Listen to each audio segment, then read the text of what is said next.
trade executive orders the president's going to be signing this afternoon.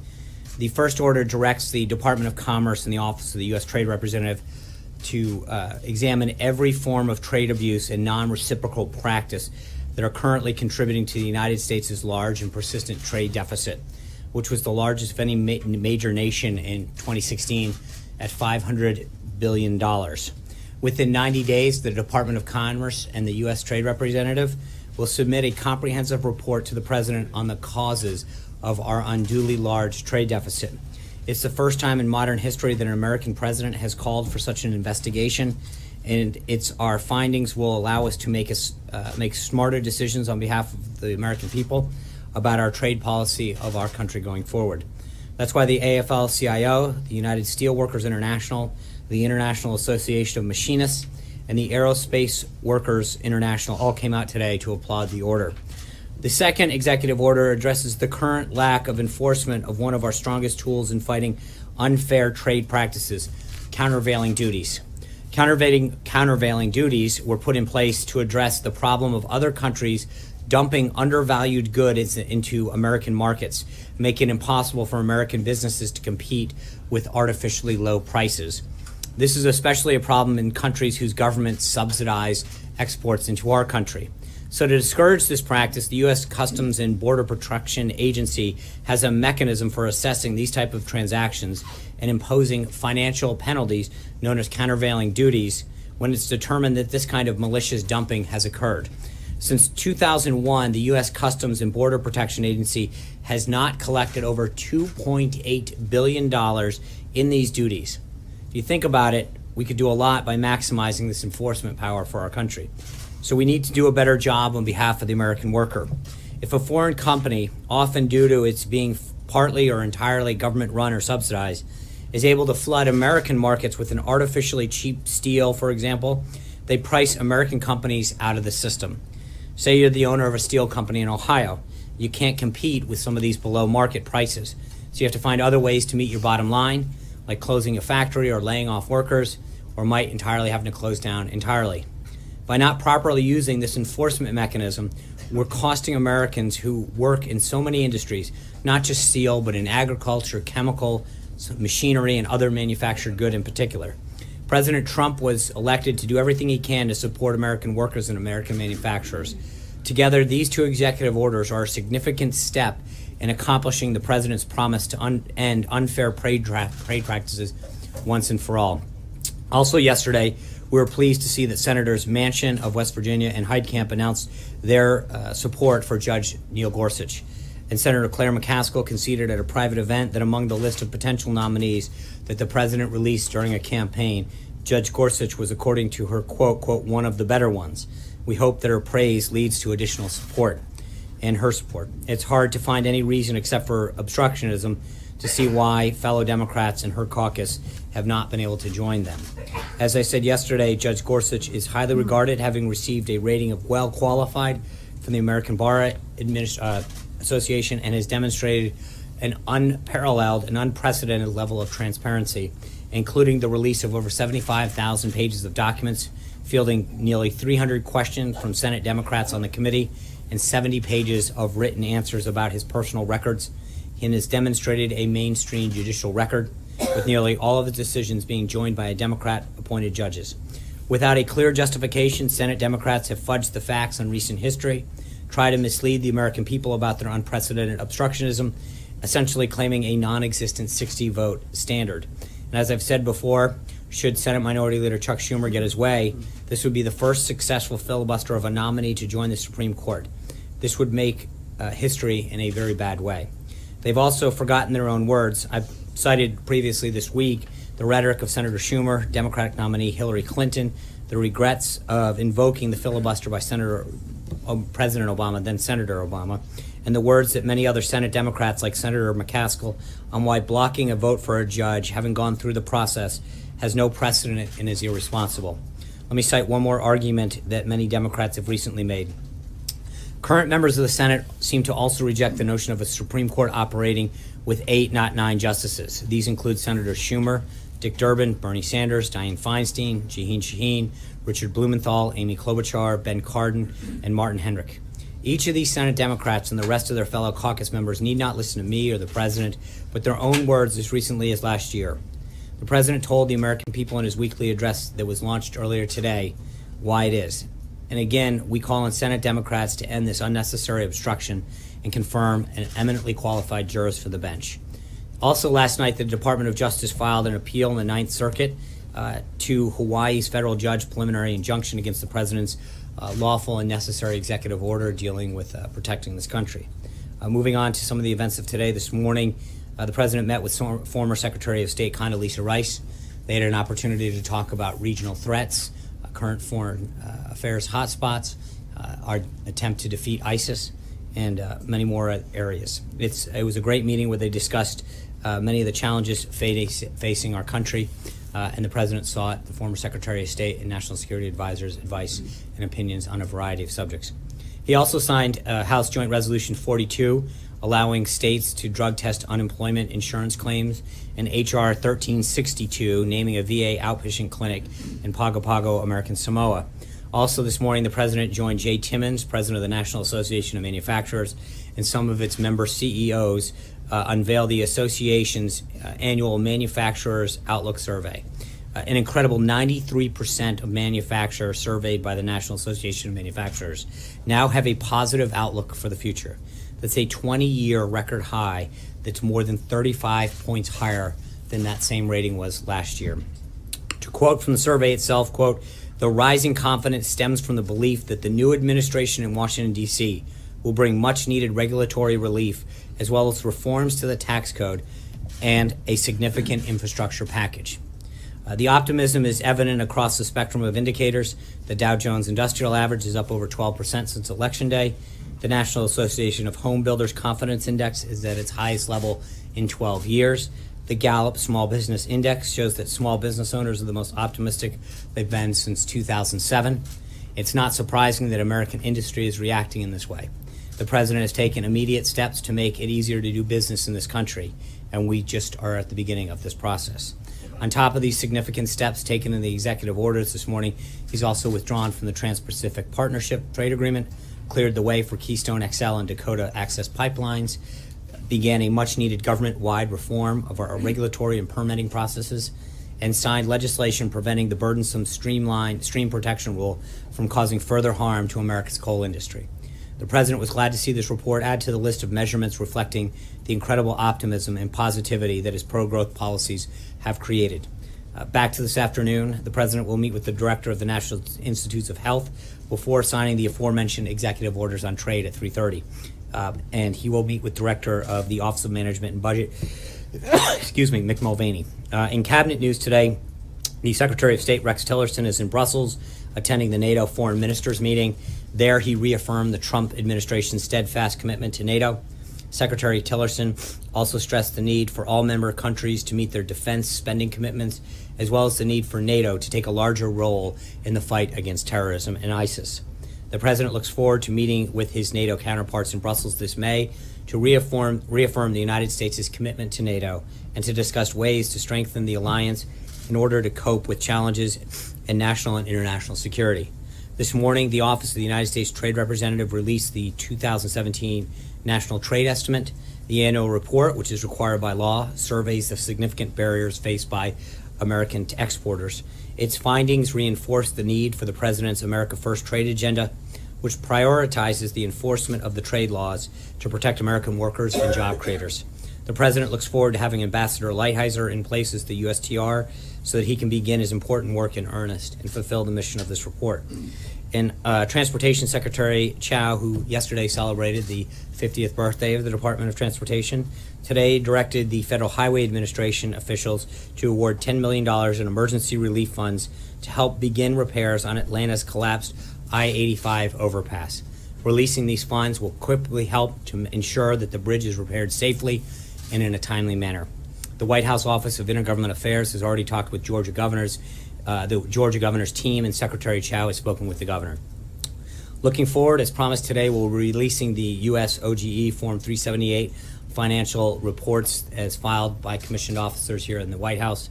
Right after I'm done here, we're going to have a background briefing with senior White House compliance and ethics officers to walk you through how that process is going to go and the public release of that information, which will occur later this evening. We'll be sure to update you if there's anything further to add. This weekend, the President will be here in the White House holding meetings. We'll be sure to update you if there's anything further to add. And on Sunday, the White House will honor World Autism Awareness Day by lighting the White House in blue to join with autism awareness community. Further research into the causes and treatments for autism spectrum disorders is one of the President's priorities. As we light it blue on Sunday, the White House will be celebrating all of the individuals and families whose lives are impacted by autism. I would note that it's a really interesting story how this came to be. The head of Autism Speaks, an organization that has done tremendous work with this, Bob Wright, who's one of the co-founders, is a longtime friend of the President. His wife, Suzanne, was struggling with pancreatic cancer last year, and the President made a pledge to her, and he said, if I'm elected President in support of this cause that you care so deeply about, I will light the White House blue. So it is in Suzanne's and Bob Wright's honor that this will occur for this great cause, and I hope Bob knows that Suzanne is looking down proudly to see that pledge has been fulfilled. With that, I'd be glad to take your questions. John Roberts. Sean, a couple of questions, if I could, about Chairman Nunes' visit to the White House.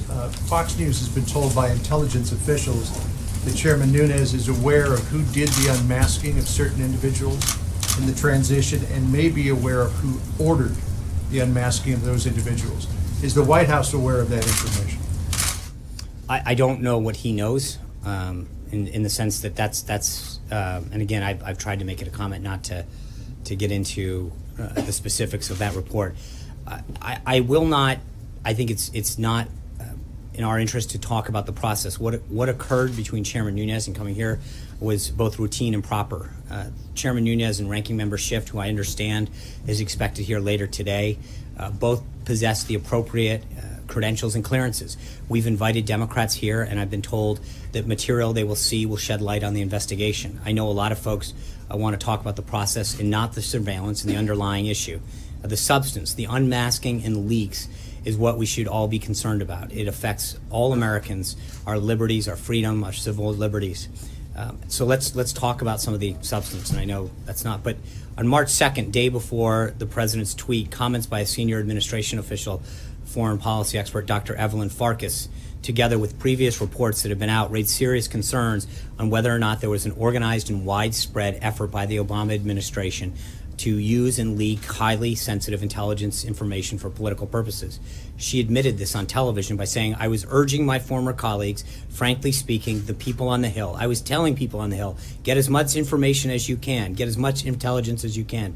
I had a fear that they were essentially watching the Trump staff, and he was worried about the Trump administration. That's what's out there, and I know NBC News has just reported something very similar about information that was used by the Obama White House to spread this information and this politically sensitive information. Dr. Farkas's admissions alone are devastating. On March 4th, the President, as you all know, raised serious questions about surveillance practices by the Obama administration, including whether or not the President-elect or the transition team members were being improperly monitored for political purposes under the Obama administration. Later in March, in the ordinary course of their work, NSC, National Security Council staff discovered information that may support the questions raised by the President and Dr. Farkas's claim. These are serious issues. They raise serious concerns, and if true, the issues would be devastating. We're committed to working with the House and Senate committees, as we've said multiple times, to get to the bottom of what happened here, why it happened, and who was involved. For this reason, we're in the process of ensuring that the reports that the NSC staff discovered in the normal course of business are made available to those committees investigating to ensure that all of the facts come to light. And if everyone was treating the President of the administration fairly, you'd ask a series of much different questions about the substance than the materials. As we've said before, I mean, when you talk about Russia in particular, everyone who's been briefed on this subject, from Republican to Democrat to CIA, former Obama administrations, Clapper, Brennan, you name it, all of the people come back with the same conclusion. And I think that is important, that there's been no evidence of the President's campaign and Russian officials. In fact, as you've heard me state before, it was Hillary Clinton who was the architect of the last administration's failed reset policy. She told Russian state TV that it was designed to strengthen Russia. That was their goal, to strengthen Russia. She used her office to make concession after concession, selling off 1/5 of our country's uranium. Paid speeches, paid deals, getting personal calls from Vladimir Putin. I think if there's really want to talk about a Russian connection in the substance, that's where we should be looking. That, not there. I wasn't expecting to tap quite such a deep well with that question. It's Friday. Intelligence officials also tell us that Chairman Nunes knew about the documents that he viewed at the White House back in January, but ended up looking at them at the NSC SCIF only because he could not get access to those same documents through some of the other intelligence agencies. Basically, it was a last resort to come here to the White House to view them. Do you know if that is the case? I don't. But I do think that it tracks everything that's been, I saw a couple tweets the other day that I mentioned where people were saying that the NSA was trying to get documents. And from a narrative of what's been out there, and again, we have been trying to be very careful about this and try to be consistent about how we want this handled.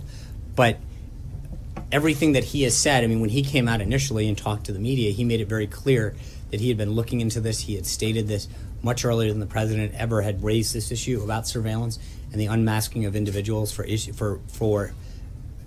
areas that had nothing to do with Russia and nothing to do with substantive policy, intelligence or surveillance. So I think that as we continue to down this path, if you actually begin to focus really on the substance, I think we see more and more a very, very troubling and devastating path. Just one more thing to clear up on process, if I could.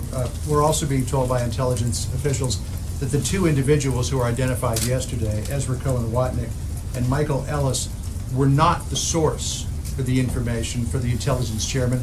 They did play an ancillary role in terms of finding some extra evidence here at the White House and helping to sign him in so that he could view the intelligence. Yeah. Do you know if that's Again, true? John, I'm not. If I start commenting on every one of these stories, that's not our practice. Again, part of it is that if we confirm some things and not others, we're going to go down a very slippery slope.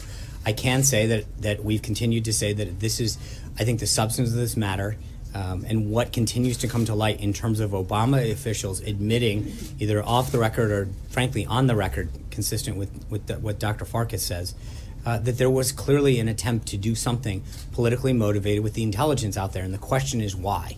Who else did it? Was it ordered by whom? But I think more and more the substance that continues to come out on the record by individuals continues to point to exactly what the president was talking about that day on March 5th. Jonathan. Sean, we heard from the president this morning saying that Mike Flynn should ask for immunity. We also know the president has longstanding views on what immunity means. Back in September, he said, if you are guilty of a crime, what do you need immunity for? So does the president think that Mike Flynn is guilty of a crime? I think he believes that Mike Flynn should go testify. He thinks that he should go up there and do what he has to do to get the story out. With or without immunity? Well, that's up to him and his lawyer to decide. I'm not going to give Mike Flynn or anyone else legal advice from the podium, but I will tell you that the president's view is he should go up there, he should testify. But the president gave legal advice from his Twitter account. He said Mike I know, Flynn but the should ask interesting for immunity. right, and I understand. He has said in the past that the only reason you ask for immunity is if you committed a Right, but crime. I think that the underlying point that you're missing, Jonathan, respectfully, is that what he's asking is go testify. Go get it out there. Do what you have to do to get there and tell Congress and tell everyone exactly what we've been saying for a long time. So, again, I get your point, but I think that the interesting thing is if you actually stop for a second and realize what the president's doing, is that he's saying do whatever you have to do to go up, to make it clear what happened, take whatever precaution you want or however your legal counsel advises you. But again, I've heard in some legal circles that the president could have exerted legal authority with him and Sally Yates and others. It's quite the opposite. And again, I think that compared to the narrative that you hear from a lot of the folks in this room all the time is a little bit opposite. Here you have a president who is telling Mike Flynn and others to go up there, make sure, in fact, we talked about the other day with members of the administration that the president we've made volunteered. This doesn't look at an administration that's not doing everything it can to get to the bottom of this in the appropriate way. And I think that is an important distinction that has been lost on a lot of you, that every action that we have taken, we've got up here and we've talked about Russia and the lack of a connection. We've talked about the fact that every single person who's been briefed has come away saying none exist, Republican, Democrat, Obama appointee, etc. And yet at the end of the day, the narrative still comes at us. And now we're going to the point where we've actually encouraged people to go talk to the House and Senate Intelligence Committee and the appropriate investigators so that they can continue to get to the bottom of this and get it aside from us. I think that's quite the opposite of what you would normally think that somebody who was not trying to get to the bottom would do. Eamon. Thanks, Sean. One on taxes and one on trade, if I could. Back on February 9th, the president said that he would be presenting a phenomenal tax plan in the next 2 or 3 weeks. Tomorrow is April 1st. We haven't seen that tax plan. Can you tell us when the president's going to present his plan? I think, as you noticed yesterday, Secretary Mnuchin and Gary Cohn and others on the team talked to the president about the process, and I think that we are working on engaging with key stakeholders. And when we feel it's appropriate, that the president has given the appropriate amount of feedback, we'll start to put out the appropriate outline and process that we envision. But at this time, that discussion is ongoing. We recognize, as you know, I mean, we anticipated fully being engulfed in healthcare right now. And I think that we're accelerating that. The president's got his team working overtime. He's been giving them feedback as far as what he wants to see and how he wants to see it. But this is a big task. It's taken 30 years, and we're going to get to it. Is the White House going to write its own proposal here, or is this going to be like the healthcare debate where we thought we were going to see a proposal from the White House, but in the end, the president sort of signed on to Paul Ryan's plan? Well, first I would dispute that we signed on to someone's plan. I mean, we worked with the House, as you know from the president's statements. We were very on board. I would suggest to you to say that we signed on to a plan. It was a work that both sides worked together on. We worked with the Senate as well. And I think this plan, I would assume that hopefully we would come up with a plan that we all agree on. The president will put out principles, I'm sure, as we've already done, in terms of what his goals are and how he wants to drive this as the process moves forward. But I'm sure that we're going to have a robust debate about aspects of that plan, certain provisions and certain other tax pieces, but we're going to work with the House and the Senate on it. And on trade, the president during the campaign, he's now gearing up for this meeting with the Chinese president at Mar-a-Lago. During Yes. the campaign, he suggested that on day one he would declare China a currency manipulator. He hasn't done that. Why hasn't the president followed through on that campaign promise? I think we need to have that meeting with President Xi. I'm sure that there'll be a lot of discussions about our economic relationship, and so we are days away from that, and let's see what those. I just don't want to prejudge. We're days away from it, and I know there's a lot of issues that need to come up, and I don't want to get in front of it. Olivier. Thanks, Sean. Two, if I may, one on China and one on the Middle East. Does the administration plan to order a review into China's status as a non-market economy? At this time, the two trade executive orders that focus on the countervailing duties and are where we're going to look. I think we've got a lot. Obviously, that's an issue that we would probably hope to have the U.S. Trade Representative confirmed. But that's a combined decision. I think that in consultation with both the Department of Commerce and the Department of Treasury. But let's see how we go first. And then, can you clear up where the president stands on whether Bashar Assad is the legitimate president of Syria? Well, I think with respect to Assad, I mean, there is a political reality that we have to accept in terms of where we are right now. We lost a lot of opportunity the last administration with respect to Assad, and I think that our restatement that both UN Ambassador Haley gave yesterday and Secretary of State Tillerson reflects the reality that it is now at to the Syrian people. I mean, we had an opportunity, and we need to focus on now defeating ISIS. But the United States has profound priorities in Syria and Iraq, and we made it clear that counterterrorism, particularly the defeat of ISIS, is foremost among those priorities, and that's why our forces and the global coalition are partnering with local forces against ISIS in Iraq and Syria. But I mean, I think there is a bit of political reality with respect to where we are now versus where we were the last administration in terms of there being a potential. There is not the opposition that existed last time and the opportunities that existed last time. So it sounds like you're saying whether or not he's legitimate, if you were to declare him illegitimate, there's nothing the United States could do about that. So there's no point. I think there is a bit of reality that has to be addressed with respect to the opportunity and the options that we have now that we don't have or didn't have they had in the last administration, and there is a reality that just doesn't exist in the same way. John Christopher. Thank you. Really, what is really the end game for Mr. Assad when the president speaks to his allies, his NATO partners? I mean, obviously, Assad is not going to retire somewhere in the south of France. Something's got to give. What is the thought there? What is the disposition, the conversation in terms of Assad, who is very close to Mr. Putin, who would like to have a warm water port in the Mediterranean? I think we believe there's a need to de-escalate violence and to have a political process through which Syrians will decide their own political future, consistent with the principles that have been enshrined in UN Security Council Resolution 2254. But there's a bit of, as I mentioned just a second ago, there's a bit of reality on the ground in terms of what the options are. So, yeah. During the presidential campaign, the president said he was with the state on North Carolina's law banning transgender people from using certain restrooms. The Democratic governor yesterday signed a deal to replace that law with a new measure that civil rights groups still say is discriminatory. Does the president support this law? I have not asked the president. I would say consistent with what he said during the campaign cycle. He believes in states' rights. So. It's an issue, but what is the president's personal view on bathroom matches for transgender people and the ways they should approach it? Yeah, I think that the president's made it clear this issue came up when Caitlyn Jenner in particular came to Trump Tower, and he said he didn't really care. But I think it is a state and local issue, not one that he believes needs federal attention. Matt. Given that it's Financial Disclosure Day, Yeah. Why will the White House not be releasing?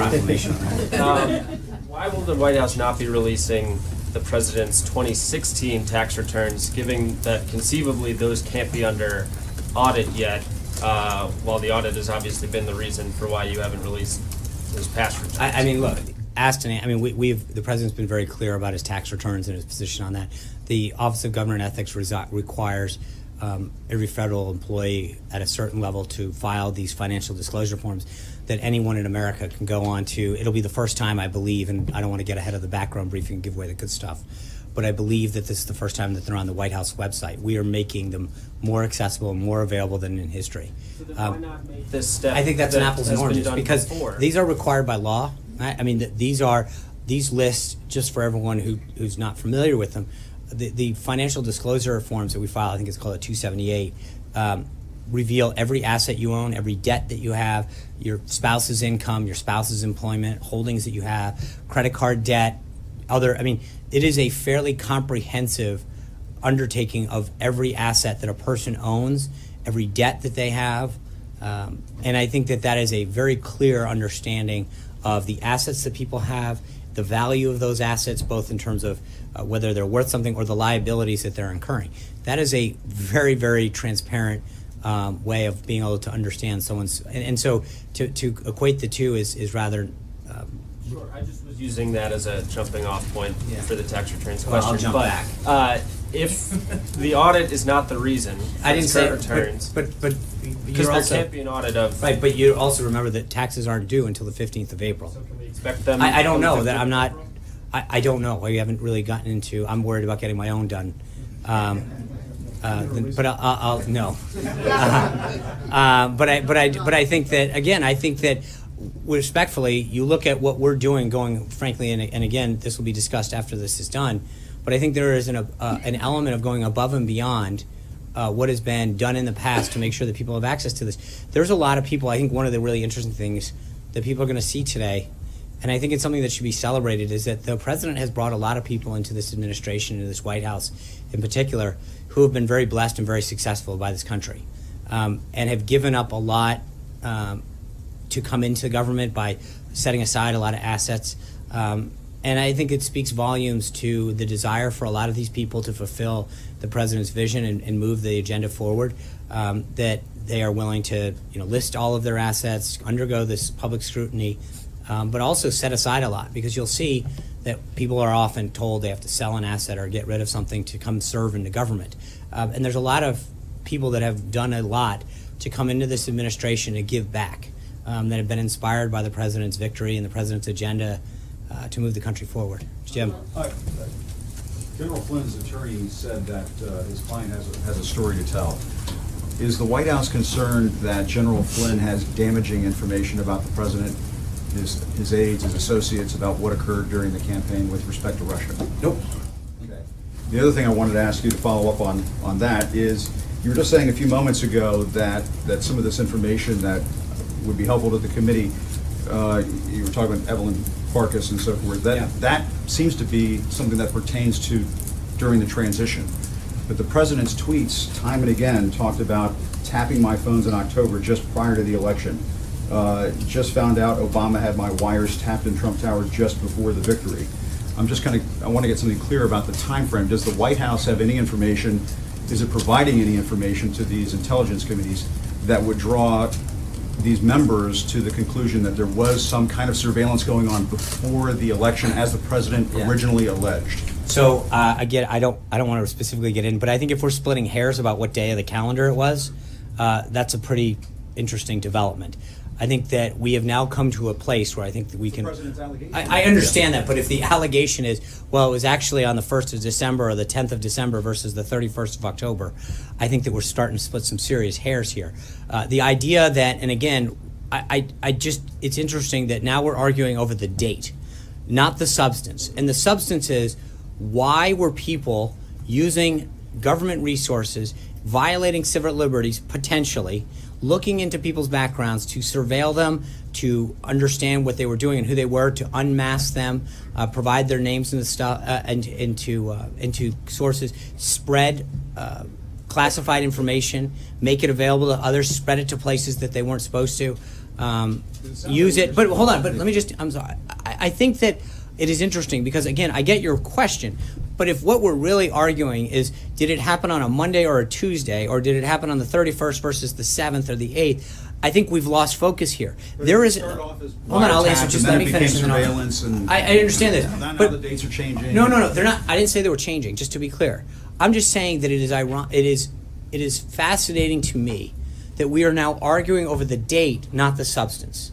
I understand your point, and if we get down to that, we come out and you really want to get into what date, but I think it is really getting lost in this debate that American citizens who were not government employees at the time, who were not targets of stuff, potentially were surveilled, had their information unmasked, made it available, was politically spread, and all of this, and it should be very concerning to people that an administration or people in an administration, people serving in government who are provided classified information, who are given clearance in the trust of the United States government, misused, mishandled, and potentially did some very, very bad things with classified information. That astonishes me that that is not the subject of this, that all of this is happening in our country, and yet the subject, and again, we talk about what door someone came in, what date it happened.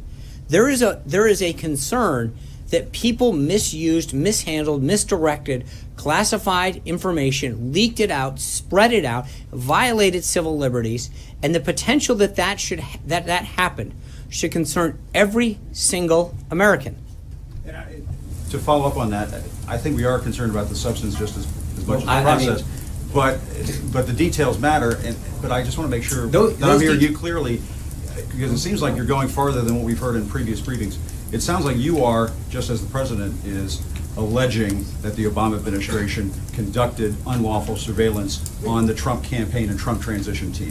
What I am saying very clearly is that you have evidence of that. No. What I don't. I know that what has been provided to, as I said in the statement, I believe that what has been provided and will be provided to members of the both committees, I think should further their investigation. I think that the revelations of Evelyn Farkas, who played a senior role in the Obama administration, going on the record to talk about how they politically used classified information, is troubling. I believe that the reports that are coming out day by day, that NBC just reported, that John just detailed, what Fox has reported, day by day, more and more we are seeing that the substance of what we've been talking about continues to move exactly in the direction that the president spoke about in terms of surveillance that occurred.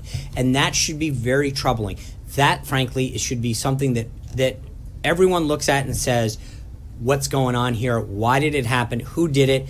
And how are we going to get to the bottom of it? That's what concerns me. Steve Holland. Well, can I go back to China for a second? The president yesterday said that the meeting next week with China will be a difficult one, and he referred to massive trade deficits. Now, what sort of tone is he hoping to set for this meeting? Well, I think he's been very clear with Why is it going to be so difficult? why is what. Why is it going to be so difficult, as he says? Well, there's big issues. I don't think it's a surprise to anybody in terms of we've got both national security issues in terms of our political posture towards North Korea, the threat of a missile that extends further and further, the tests that they're using, their nuclear capability. Those should all be very concerning. And then on the trade front, we've got serious concerns with what they're doing, our trade practices with them, some of the things that were mentioned in the past. But I mean, there's a lot of areas that we need to be concerned about with trade. And I think, that there's going to, this isn't a sit around and play patty cake kind of conversation. They're big issues. The president's been making it very clear for decades, frankly, of the challenges that we face. And I think he wants to have a very good and respectful and healthy relationship.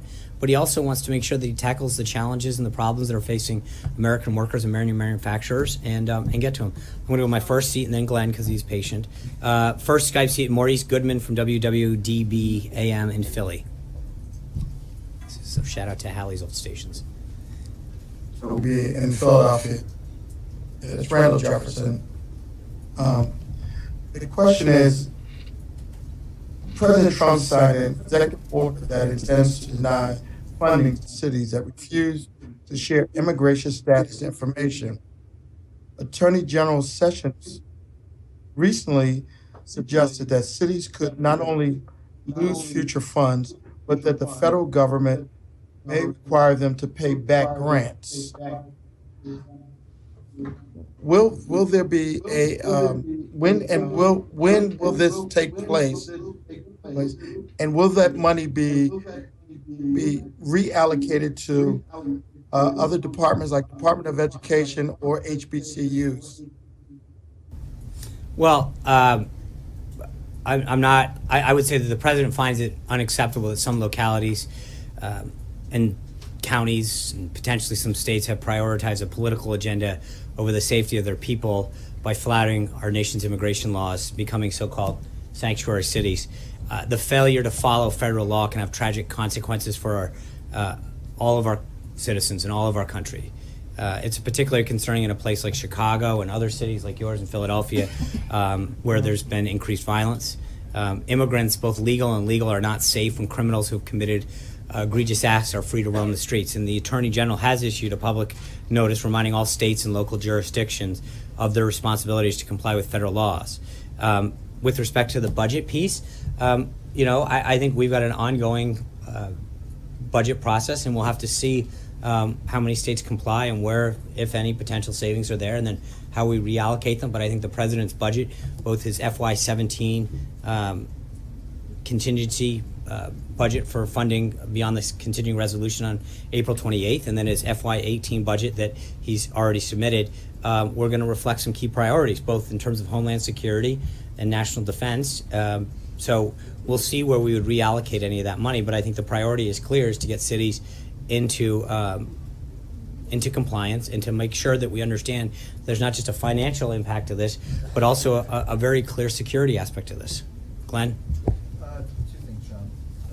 First, just to follow up on something you said before, you said that Hillary Clinton had personal contact with Vladimir Putin, and the suggestion was that wasn't necessarily appropriate. Can you just elaborate what you were No, referring to? I'm not saying that's the contact of it in itself is not appropriate, is not. As a private citizen or as a... No. I think what I'm saying is that when you talk about connections to Russia, I think the only connection that anyone's made with President Trump is multiple years ago. He hosted a pageant there, and he owns condos around the world, and some of them were sold to some Russians, and I think he sold a house to one several years back.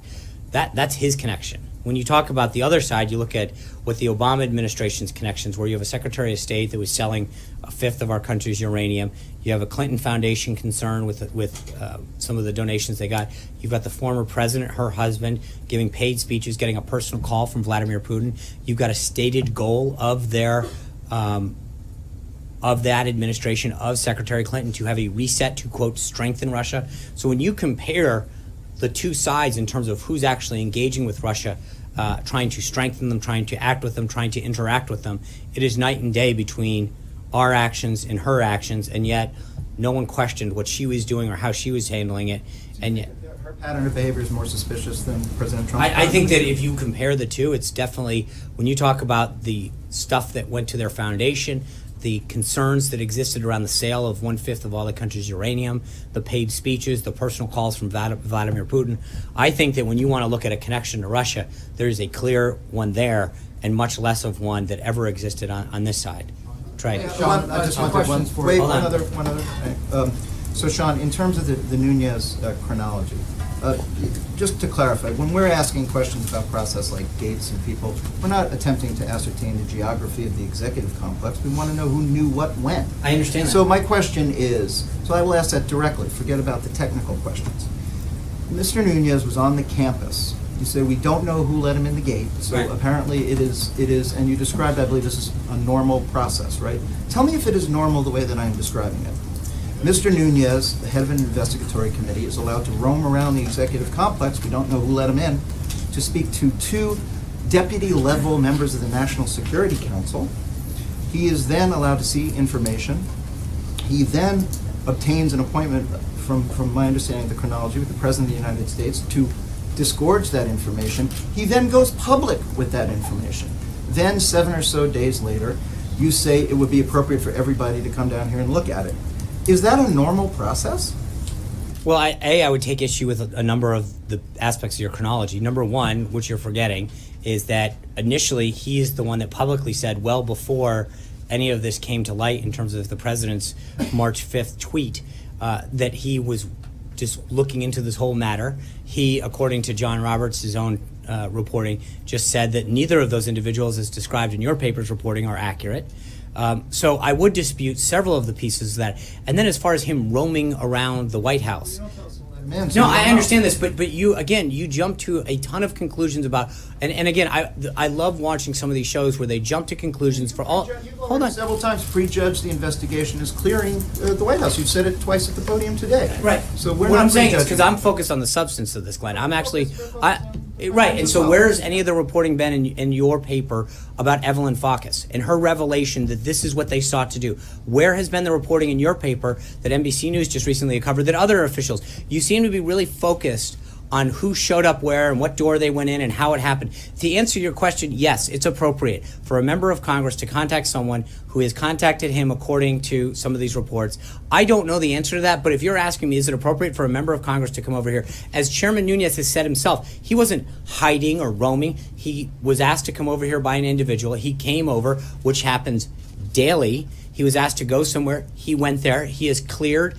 And nothing that is inappropriate, and exactly the opposite. What he did, what he saw, and who he met with was 100% proper. Did the Chief of Staff, who is, in my understanding, an exceptionally attentive gatekeeper to who comes in and out of To the the- Oval Office, did the Chief of Staff know that he was on the campus? Did he approve his? So clearing remember, for the you're Oasis? okay, but you're playing cute there. You're doing two things. One is you're talking about the Oval Office, and the other one is the campus. Right? So, no, the Chief of Staff does not know every single person who's on the 18 acres at any given time. They are people who are appropriately either cleared or waved through the system or are escorted on in some way, shape, or form. No, we don't track every single person who's on the 18 acres. Do we know, generally speaking, who's in the Oval Office? Not all the time, because people can go in. But if there was a meeting, in that case, we all sat back here. He made the announcement, and again, you're leaving out a key part. He actually briefed the press before he told anyone. We all found out, you, me, everyone else, that he was coming down here after he held a press conference with your colleagues to say he was coming down here based on stuff that he'd found that didn't have to do with Russia, that a whistleblower source had given him. Now, the other reporting that I'm hearing today is actually that the sources that you describe in your paper are not accurate. And while I'm not going to comment on either, I think there is an assumption that everything and the chronology that we know over is accurate, which I don't believe from further reporting that it is. And I also believe that some of the comments that have come out publicly in terms of some of the Obama administration are conveniently left out of that discussion. I think that that is interesting how no one seems to really cover the fact that in a senior Obama administration with high-level clearances talked about the spreading of classified information for political purposes, and no one seems to care. But just to be clear, Mr. Priebus Mr. Kushner, Mr. Bannon did not have knowledge of his being on the campus, having this interaction with national security staff? I don't know. Again, you asked two questions and you melded them together. No one knew that he was coming to speak to the president. He announced that on television during a press conference. Tamara. Yeah, my understanding is that Dr. Farkas left the administration in 2015. So Okay. why is what she said in 2017 relevant to something that allegedly happened in 2016? The question I would have for you is exactly, why is it? What is she says in her things, I'm urging my colleagues, I'm urging it to get the Hill, but it's odd that the presumption seems to be, why is it interesting? Have you asked her?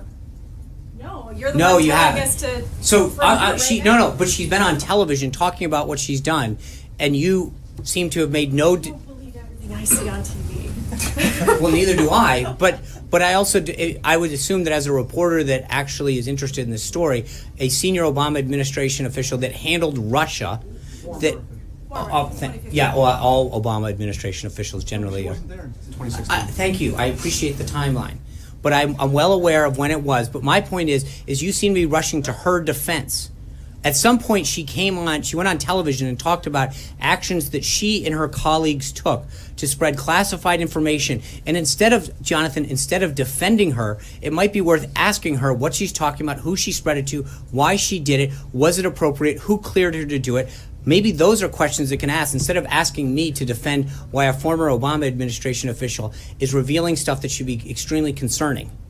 So I'm going to go back to Tamara's. One other question, which is, are you more concerned about that or Russian interference in the presidential election? Well, I think that if I'm, as an American citizen, I'm very concerned about the fact that people potentially were sharing information about other Americans for political purposes and using classified information to do so and leaking it. That should be concerning to everybody. I mean, The Russian interference? no, that's in the not what I election? said. Please stop trying to. It's not. No. It's just like, which is worse? No, and I guess I don't. I mean, the answer is I think if someone's interfering with our election, that's not good. I don't think that someone revealing and leaking classified information is good either. I'm not sure that you should have to choose. I think that you can have outrage and concern for both, and I don't think we should have to pick as an American whether or not which freedom we want to have undermined. I think we should expect both of them, and so the idea that we should have to choose whether or not we want someone to interfere with our election or protect our civil liberties isn't one that we should want or that we should have questioned. Alexis. Can I just ask three basic kind of follow-up factual questions? You've used two phrases here today. One is politically sensitive information and the other is classified information when you're talking about what the president believes was released.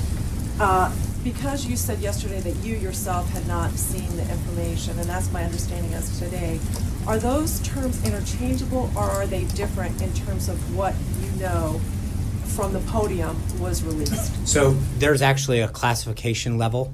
There is there's certain sensitive information on individuals. While not classified, is considered stuff that the government protects. Then there's secret, there's top secret, and without getting into it, there's a lot higher. There are differences in classification levels. So while you may not reveal a piece of classified information, what they call PII information is sensitive information according to the government standards. So they are different. Each of them has a different classification level. But is your understanding, you've been told that the material that the president is sharing with the committees includes classified information as well as politically sensitive information. That's your understanding? Yes. All right. Second question. You said Congressman Schiff is coming today? That's I know that he has made contact and is trying to arrange a time. And can you share with us who will be responsible for escorting him to the proper place, showing him the materials, walking him through it, letting him absorb it? Is he bringing staff? Can you just explain this? I don't know the answer to that question. I know that they were arranging a time, etc. I think it's going to. A lot of it will detail who if he is requesting it. I don't know the nature of. I know that the request was made, and that's one that there's follow up with the staff at the staff level to determine all of those things. The material that the president has wanted to share with the House and the Senate committees, has it already been shared with the FBI, or did the FBI already have the materials? I don't know the answer to that. Some of it I don't know. It's NSC pulls materials from the various agencies. So where that all came from, and is it single source? Is it a combination of those? I don't know the answer to that. Answer to that? I can ask. Again, part of it is there's a question of whether or not we have the ability or the right to release it. And again, as much as I appreciate where it came from, I think, again, I go back to it's does it really matter? Does it matter if it came from the CIA or the NSA or another three-letter agency? Or is the issue, Alexis, whether or not, as I've said before, whether or not there is a concern about what that information is doing, who used it improperly, what possibly could have happened? I mean, that, again, it's where it came from. That wasn't clear. What Yeah. I'm asking is, the executive branch, the FBI, has a separate investigation. I'm asking, the president believes he has evidence that is germane to that investigation, Mhm. as broad as Director Comey has described. My only No, question. well, first of all, just so we're clear, the FBI's investigation pertains specifically to, from what the director said in open testimony, to Russia. What the president's, this is not what I believe they are investigating, or Understood. I thought that the FBI was also had broadened the investigation beyond just simply Russia. I don't know. You should, I'm not aware of that. You could just find out. No, but why? No, you can call the FBI. I'm not going to call the FBI and ask them what their investigation is, and then you'll write a story about how I called the I'm FBI. asking you a separate question. Does the president believe that it is important for the FBI to have the information that he finds to be so egregiously offensive that I don't classified think it- and politically sensitive information was shared by the previous administration? I'm asking you a really simple I don't. No, it's question. not. You think it's simple, but I think the reality is it depends. If the NSA, where it came from, who can share. You're acting as though it's a very, you're acting as though it's a very simple process. It depends on the level of classification, who it came from, whether they have the authority to share it. There's a lot of things that go into this, and I know that it sounds really easy. It's not, and I think that that I know that a lot of times that just because it can get leaked out doesn't mean it's being handled appropriately. And I think there is a desire to make sure that this is done correctly and within the proper guidance of who has the authority to see the right things, and that all of the procedures are followed. That doesn't mean we just get to willy-nilly pick stuff and send it around to whoever. There is a reason that certain information is handled the way it is, so that we protect the methods and processes that are in accordance with the intelligence community. John. Thanks a lot, Sean. This morning, the Republican chairman of the House Oversight and Government Reform Committee, Jason Chaffetz of Utah, took issue with the president's tweet. He said he does not believe that the Russian investigation that's being conducted by the FBI, by the Senate Intelligence Committee, by the House Intelligence Committee is a witch hunt. Why does the president believe it's a witch hunt? He also said before I get your answer to that. He also said that he doesn't think it's proper for the president to sort of tweet out or comment on ongoing investigations. Can you also touch on that as well? Well, I think part of this sometimes comes down to who has access to what information and what they're looking at. So I don't know what he has seen or not seen or whether it's appropriate. But again, I think there's a whole the reason that we've asked the House and Senate Intelligence Committees to look into this is to make sure that we get to the bottom of it in an appropriate, proper manner. And commenting on an ongoing investigation, is that proper by the president? What ongoing? Well, there's an investigation that's ongoing by the FBI right now. Okay. There's and an ongoing investigation that's ongoing by the Senate Intelligence Committee. Okay. And should he be commenting on that? Which comment are you referring to? Called it a witch hunt. Right, but I think that but those, as I just said to Alexis, I think there's a difference between the investigations that have been discussed about Russia that we've been very clear about, and a discussion about whether something, as Devin Nunes has said very publicly, the information that he had that with respect to surveillance during the 2016 election cycle had nothing to do with Russia. So there's this seeming assumption that what the president is talking about is very clear, that there is an ongoing pattern and more revelations that what we have seen is that something potentially was very, very bad was happening, and people were using classified information, not with respect to Russia, but to surveil people during that cycle. And I think that is a very different. There is no, as far as I know, we've asked the House and the Senate Intelligence Committees to look into this whole matter. There's no investigation that I'm aware of. So you take issue with Jason Chaffetz? I don't. I'll let him speak for himself. My point is, though, there is obviously, I believe Chairman Nunes and others who have looked into this and seen the information are probably in a much better position to discuss the situation at hand and understand what's happening. I'm going to go to Edward Marshall from WBBM in Chicago. Actually, it's Derek Blakely at WBM TV in Chicago. Thank you. I have a question, too. and if at all possible, a follow-up as well. Chicago receives about $12 million a year in law enforcement assistance from the federal government. Would President Trump cut off those funds due to Chicago's sanctuary city status, even though it would greatly hamper the Chicago police in their fight against street violence, something the president has repeatedly said troubles him deeply?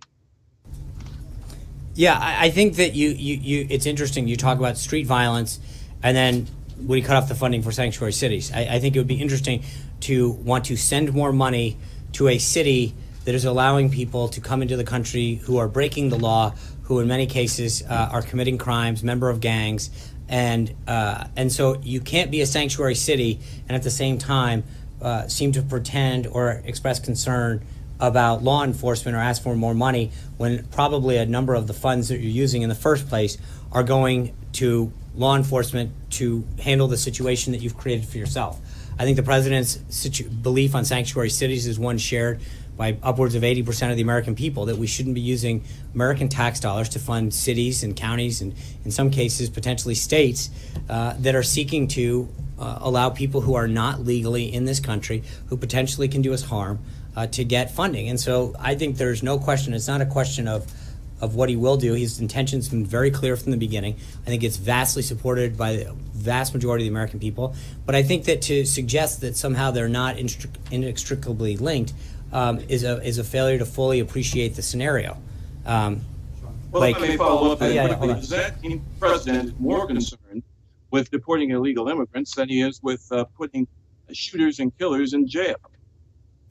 No, because if a shooter or killer is here illegally and is in this country, then I think that, again, I think respectfully, you're delinking the two issues. If you have people who are in this country illegally that are part of a gang, that are part of, that are committing a threat to public safety or committing a crime, then funding that activity and allowing that to fester is in itself a problem. And so by not rooting that out in the first place is allowing the problem to continue and not exactly showing an attempt to solve it in the first place. Like, let me ask you about the two executive orders that are about to be signed. Yeah. Peter Navarro said this morning that they have nothing to do with the China trip next week. Right. So is it just purely coincidence that it's happening now and the president is set to meet with his counterpart in China next week, or is this somewhat setting the table for what might come next week? No, I think they are both broad-based. I mean, countervailing duties is not something that's targeted at any specific country. So I don't think that you could use that as some kind of indication of any one country. I think we're giving up $2.8 billion a year, and that's coming in all through our borders all across. So that one, and the other one specifically talks about every form of trade abuse and non-reciprocal practice that are currently contributing to our deficit. So, I mean, there's a lot of countries that contribute to that, and I think a lot of times the trade agreements that we've made in some cases haven't been looked at or revived in a very long time. And so for either one of them to be suggested aimed at any particular country would be a misread of either one. You mentioned that the president has signaled his intention to withdraw from TPP, Yeah. Keystone. You've got these executive orders, a whole host of others. The second executive order that's coming today talks about the first one, a 90-day review. Yeah. The one that's still outstanding is NAFTA and what the president might do with that. So does that move the NAFTA timeline potentially back 90 days? Does he want to see this 90-day review first before getting to NAFTA? I think the first thing he wants to do is get Robert Lighthizer confirmed as the next U.S. trade representative so that we can have someone at the helm of that agency to really shepherd the trade agenda and help put the priorities. I know that Peter and Secretary Ross were here yesterday, and Secretary Ross and Secretary Mnuchin and others have been very involved in the trade agenda, but we really need someone at the front of the ship to help us guide us through, and that review and others are part of that major. I don't. You frequently tell us to take the president's tweets at face value, and they speak for themselves. So when the president says Mike Flynn should get immunity, is he suggesting to Congress that it grant immunity? I think Mike Flynn and his legal counsel should do what's appropriate for Mike Flynn. That is, they cannot obtain immunity. It must be granted. Right, by and Congress again, to or your by question, the FBI. right. The president recommending either to the FBI or to Congress that it grant immunity, because that's the only way it can happen. I understand that, but again, he didn't say Congress should grant, and I think what I'm asking. right, and I think that his What does he mean by that? What he means is that he supports Mike Flynn's attempts to go up to Congress and be very clear with everything that they ask and what they want. Right, but he could have just said, testify. He said he should get immunity. Right. And I'm asking you because it's an important It thing. is. Every lawyer who works on this tells you it's extremely important to seek it and then obtain it. And there's only one way you can seek it, by it being granted, either by the FBI or by Congress. And for the President of the United States to even lightly indicate that he is in favor of that, it seems to me is a significant development. I'm trying to find out Right. that's what the President was trying to I think accomplish. and I'm trying to answer the question, which is that I think that what the not that I think, I've talked to the President about this, I think what yes, and the President's very clear that he wants Mike Flynn to go and be completely open and transparent with the committee, and whatever it takes to do that, he is supportive of. Even if he doesn't obtain immunity. He wants him to, I mean, I don't, again, I want to be clear.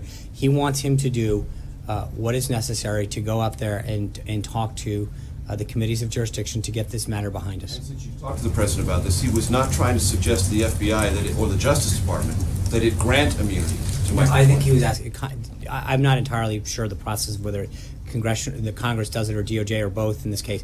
But the point that, I get it, but the, right, would be I different. understand, right. But the bottom line He's is, not instructing his Justice no, Department to what do he is this. instructing is Mike Flynn to do everything he can to cooperate with the committees as he's asked to look into this. Zeke. One more thing. You said Congressman Schiff's coming over here. The Senate No, Intelligence... and let me just be clear, because I know, before you continue, I just want to be crystal clear.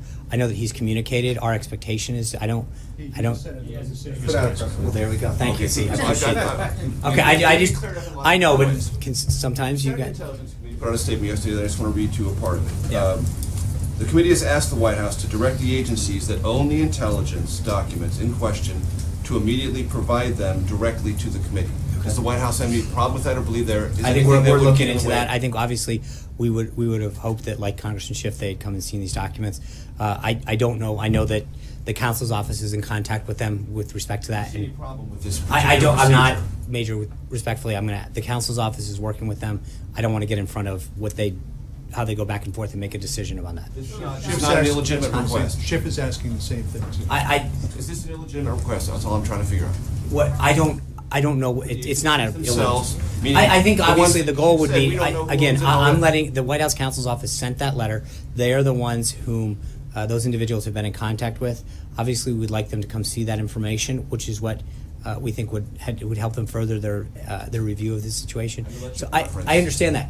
But what I'm telling you is it's not my decision, Major. This is a discussion that is occurring between both of those committees and the White House counsel's office. I'm just asking as the representative of the president because it is his decision. I understand that, and as you're telling me it's happening in real time, the shift piece of it happening in real time, I don't know the answer because it's happening while we're here. So I don't have an answer for us on that. The White House counsel's office is in communication with the committee in particular and with Congressman Schiff's office about arranging how that would go down. I don't know what further discussions they've had since we've been out here. Zeke. So 3 quick bits of follow-up. One, Ms. Garrity said that the U.S. is giving up $2.8 billion a year in countervailing duties. Right. Peter Navarro was up here last night and said that sum applied to a 16-year period. I was hoping you could just clarify the facts on that. I'll ask Peter to. Had it as a far smaller sum over a larger scale. Right, I'll have to ask Peter to. Secondly, following up on Alexis's question, you made some serious allegations about civil liberties and potentially mishandling of classified information. Why wouldn't the White House, if it believes that it has evidence of that, hand it over to the federal agency tasked with investigating crimes around Again, I'm not. identity? That's not because I think first of all, I don't know what we will or will not do going forward, and I don't want to prejudge that. What I do know is that the House and Senate Intelligence Agency committees are both the committees that the President had asked on that Sunday a few weeks ago to look into this. And I think that's who is conducting and who we've asked to look into it, and that's appropriate. And I'm not aware that anyone else asked us for that information. One final one. Yeah. Earlier in the briefing, you said we don't track every person. I think this was Glenn's question. We don't track every person who's on the 18 acres. No. He asked about whether or not the chief of staff knew everyone who was on the 18 acres. That's what he asked. So, but when it comes to that, do you have any new information about how the chairman did get onto the campus? Who waived As I it in? said the last few days, I'm not going to discuss. Will you release financial? The act waives records. Yeah, I think all of that's going to happen as soon as there'll be a discussion about a lot of that in the briefing that's going to talk about the financial disclosure forms and such as immediately as this concludes. Part of that, yeah. So with that, thank you guys very much. We're going to get on to the next briefing. Thank you very much.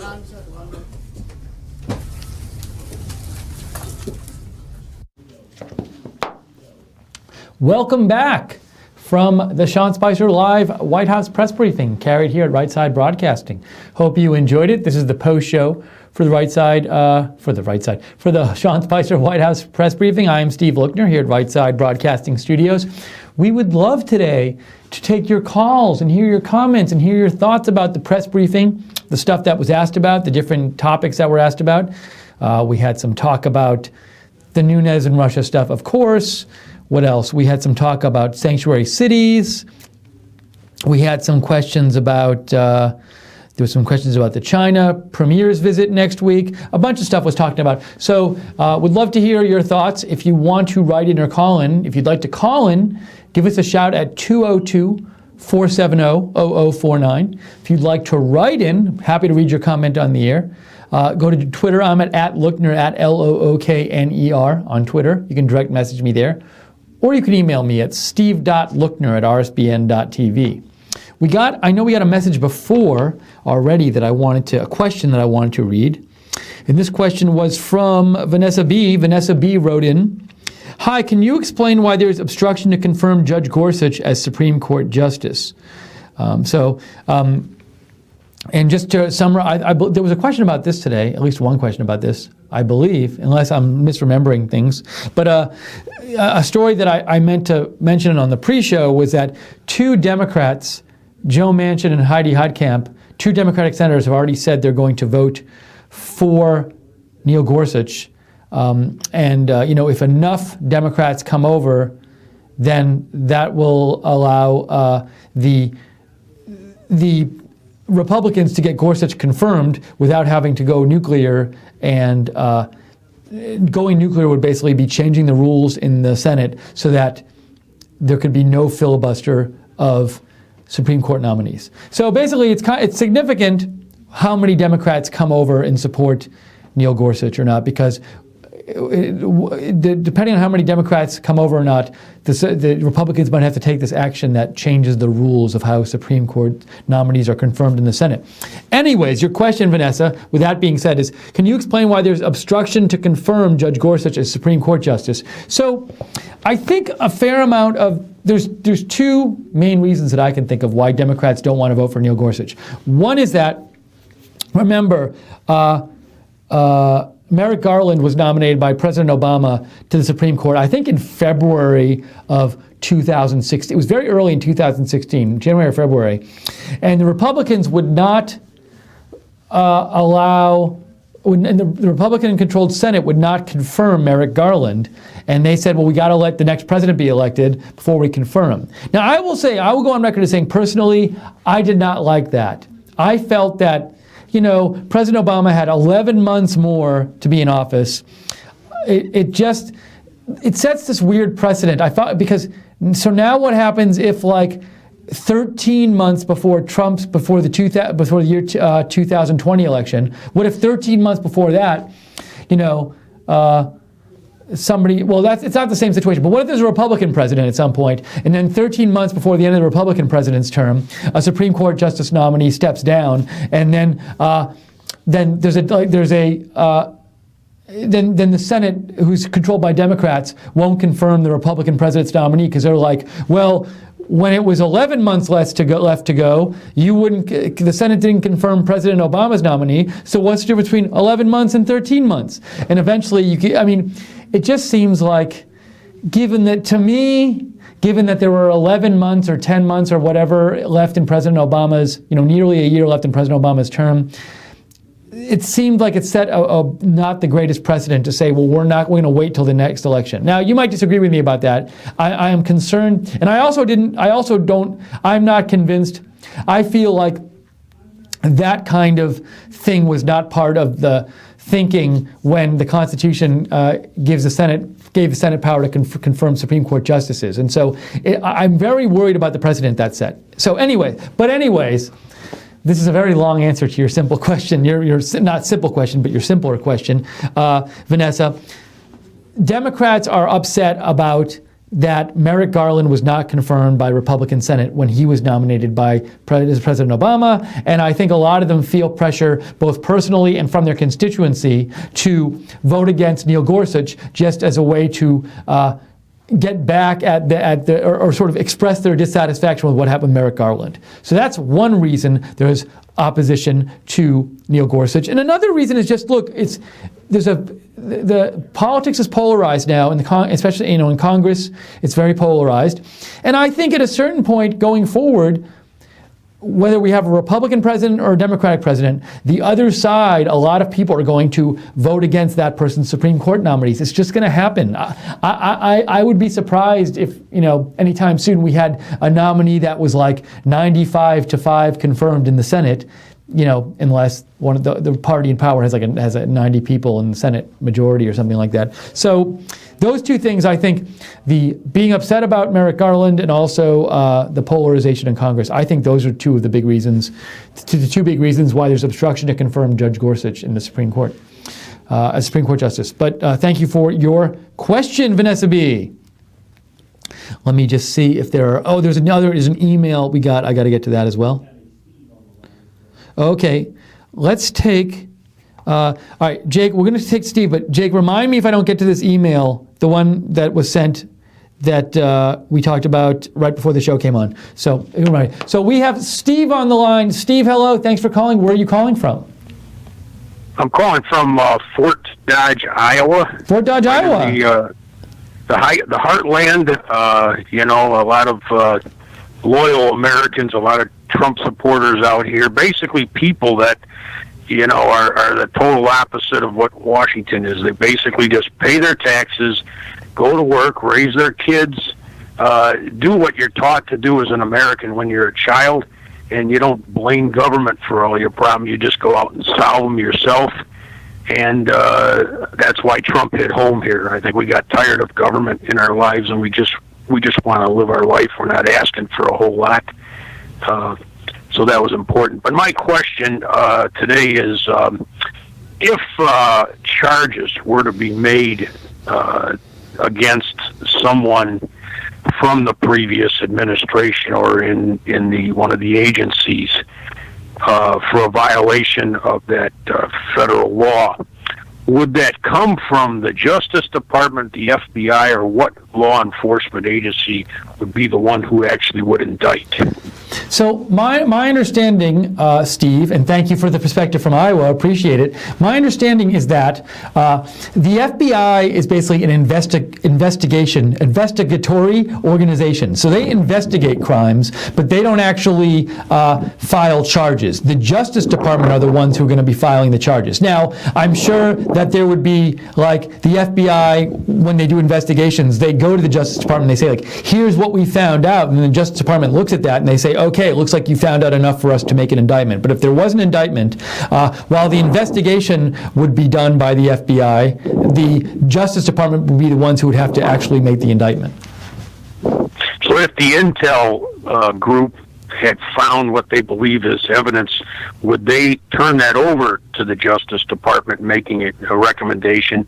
And since I know Sessions had to recuse himself in regard to the Russian issue, would he have to delegate to somebody else to actually formalize those charges? So it sounds, I just want to be clear, Steve, is there like a specific case you have in mind, like of somebody being charged with something? Like, would this be a Republican or a Democrat who would be charged, or are you just asking about either? And is it about like the Russia stuff you're asking about? Well, no, it would be more in regard to this surveillance, because we already know there's an illegal act performed. So some crime has been committed. We don't know anything in regard to Russia has been done is wrong. Right. No one has said that, regardless of the connection. So, in other words, if somebody in the previous administration or intel had violated the federal law on surveillance and unmasking, would Sessions' department be the one that would have to make the indictment, or would Jeff have to delegate that to someone in his department?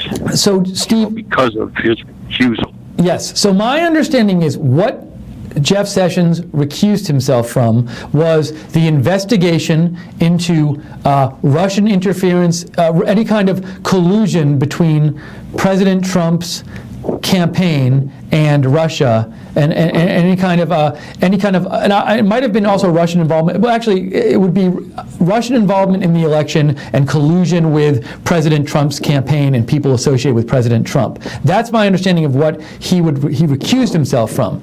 But to me, that would not mean he couldn't be involved in cases involving any kind of wrong surveillance that went on of Americans. It seems to me, it sounds like two different things. So at least from what I understand, Jeff Sessions could be involved in making those charges and wouldn't have to recuse himself from that. Oh, okay. Well, that answers my question. That was really very good. I appreciate it. Okay. Thank you for calling in, Steve. I really appreciate your call. Great. Have a good one. That was Steve from Iowa. And if you'd like to call in and talk to us, give a call, 202-470-0049. And also, again, you can also write in. We have that option as well. Direct message me on Twitter at Lookner, at Lookner, or email me at steve.lookner@rspn.tv. Let me know what you're thinking about any of the events going on today, any of the events Sean Spicer was asked about or President Trump has to deal with as president. We'd like to know your thoughts, whatever your views are. All right, I'm going to get back to this email I was going to read before, and this was, oops, I had it here for a second. There it is. Oh, I screwed it up. Here it is. This is from Patsy Abshir in Wichita, Kansas. Patsy writes, "Hi, Steve. Great job today." Thank you, Patsy. The White House briefing began before I could call, so I am using email. I am calling for all Trump supporters to call their representatives and senators for unity. This is the time we need to be together. We have the White House, Senate, and House. Just what our Republican Party has wanted for the last 8 years. Now that they have this, they are so divided. I have never seen a time when members of my party are so selfish and full of dislike for the president. They side with those who do not ask for the best of America, but rather the destruction of President Trump. Needless to say, I am greatly disappointed. Keep up the good work, RSBN. From Patsy Abshir in Wichita, Kansas. Patsy, thank you so much for your email. Really appreciate it. Now, it's interesting, Patsy, what you're upset about, and you're wanting. So you want people to call their congressmen and encourage them, I presume Republican congresspeople, and ask for unity. And this is a concern we've heard from other viewers as well. So Christine called in the pre-show, and she said she was very frustrated because, it was like you said, the Republicans, they've been waiting a long time to have this situation where we have a Republican president and there's Republicans in control of both houses of Congress. And, what Christine said and what you said is you want them to be unified and take advantage of this to be able to pass some legislation that Republicans want and think can best help the country. And there's not that much time to do this. I mean, at least, the next election's in November 2018. It's not that far away. And for all, you never know what's going to happen in the election. For all you know, the Republicans lose control of the House. So, it's important if Republicans want to make change. They have a big opportunity now, and a number of you are upset, like you, Patsy, that you feel there's not unity, and you feel that, I'm guessing you're upset, Patsy, by what happened with the health bill, where we had a high number of Republican defections, people who did not support the bill, both from the Freedom Caucus and the moderates, and you really want people to reach out and reach out to their Congress people. And I will say, if you do feel strongly about this, and you want your Congress people to, you say you want your Republican member of Congress or members of Congress to really stick with the president on legislation, then I think what Patsy's advice is good. Then you should call your congressperson, because they do listen to constituents, and let them know what you think. I think that's good advice in general. If you really want to make your voice heard, give them a call or send them an email and let them know what you think. So thank you, Patsy, for writing in. Much appreciated. This is the post show for the Sean Spicer press We should briefing. also probably address real quick. I have this out in the open so everybody can hear me here. Yes. We do want to thank Paul Medley. Oh, yeah. For his $150 donation that he made during the Spicer briefing. Very generous. Thank you, Jake, for saying this. Thank you, Paul Medley. I thank Paul in the chat room, but I'll thank him again on the air. Paul was so nice to make that donation to us during the Sean Spicer press briefing. He did it that way. You can do it where there's the chat room next to the broadcast, and you can just click on the $sign. And while Paul's donation was very generous, and we welcome all amounts, obviously, you can even make a small donation. Any amount, we appreciate it because we only can stay on the air thanks to your support. Without your support, we would not be on the air. So your donations keep us on the air, keep us broadcasting, keep us being able to cover the news and give you an alternative to the mainstream media, and to go cover President Trump's rallies live and talk to the people in line there and hear from the Americans, their stories and their views who are actually at the Trump rallies, and show you all the speeches. So we enjoy doing this for you and bringing you this alternative. Hope you consider donating. Again, to donate, you click on the $sign in the chat room. You can do it that way. Or you can go to rsbn.tv/donate, rsbn.tv/donate. And if you do donate in the chat room during a show where we're on the air, we will thank you on the air. We're happy to do that. So thank you again, Paul. Appreciate it. If we're taking some of your calls and questions and your comments here on the post show, as we always do, every Sean Spicer briefing, we have a pre-show and a post show. And well, I shouldn't say every, because if for example, I'm traveling to a rally, we might not do it that day, but we try to do it for every briefing. And if you'd like to call in, 202-470-0049 is the number. Direct message me on Twitter if you'd like to write in at Lookner, at Lookner, or email me at steve.lookner@rsbn.tv. We have a message here from Deplorable Ivan Romano. Thank you for writing in. Deplorable Ivan Romano says, reporters keep talking about interference with the elections, but aren't they themselves guilty of that? 1, they put out misleading or dirty polls. 2, they give debate questions to Hillary. 3, they put out slanderous lies about Donald Trump and his wife, and even were sued by Melania for the lies. I think you mean Melania, not Melanie. The reporters are guilty. So interesting point, Deplorable Ivan Romano. You're saying there are reporters out there who are so upset about the supposed interference with the election or attempted Russian interference in the election, and yet you feel that they try to sway the election in this dishonest way by publishing misleading stories, misleading polls, maybe having biased coverage. Interesting viewpoint, Deplorable Ivan Romano. So I appreciate you sharing that with us, with myself and our viewers. Appreciate it. Thanks for writing in. We have here, I'm just checking my email here, sorry. And I had written some notes about the briefing. I haven't even gotten them to yet, so let me look at my notes about the briefing because there were a couple things I wanted to say. But please call or write in. It's Friday, we're hanging out, we'd love to hear from you.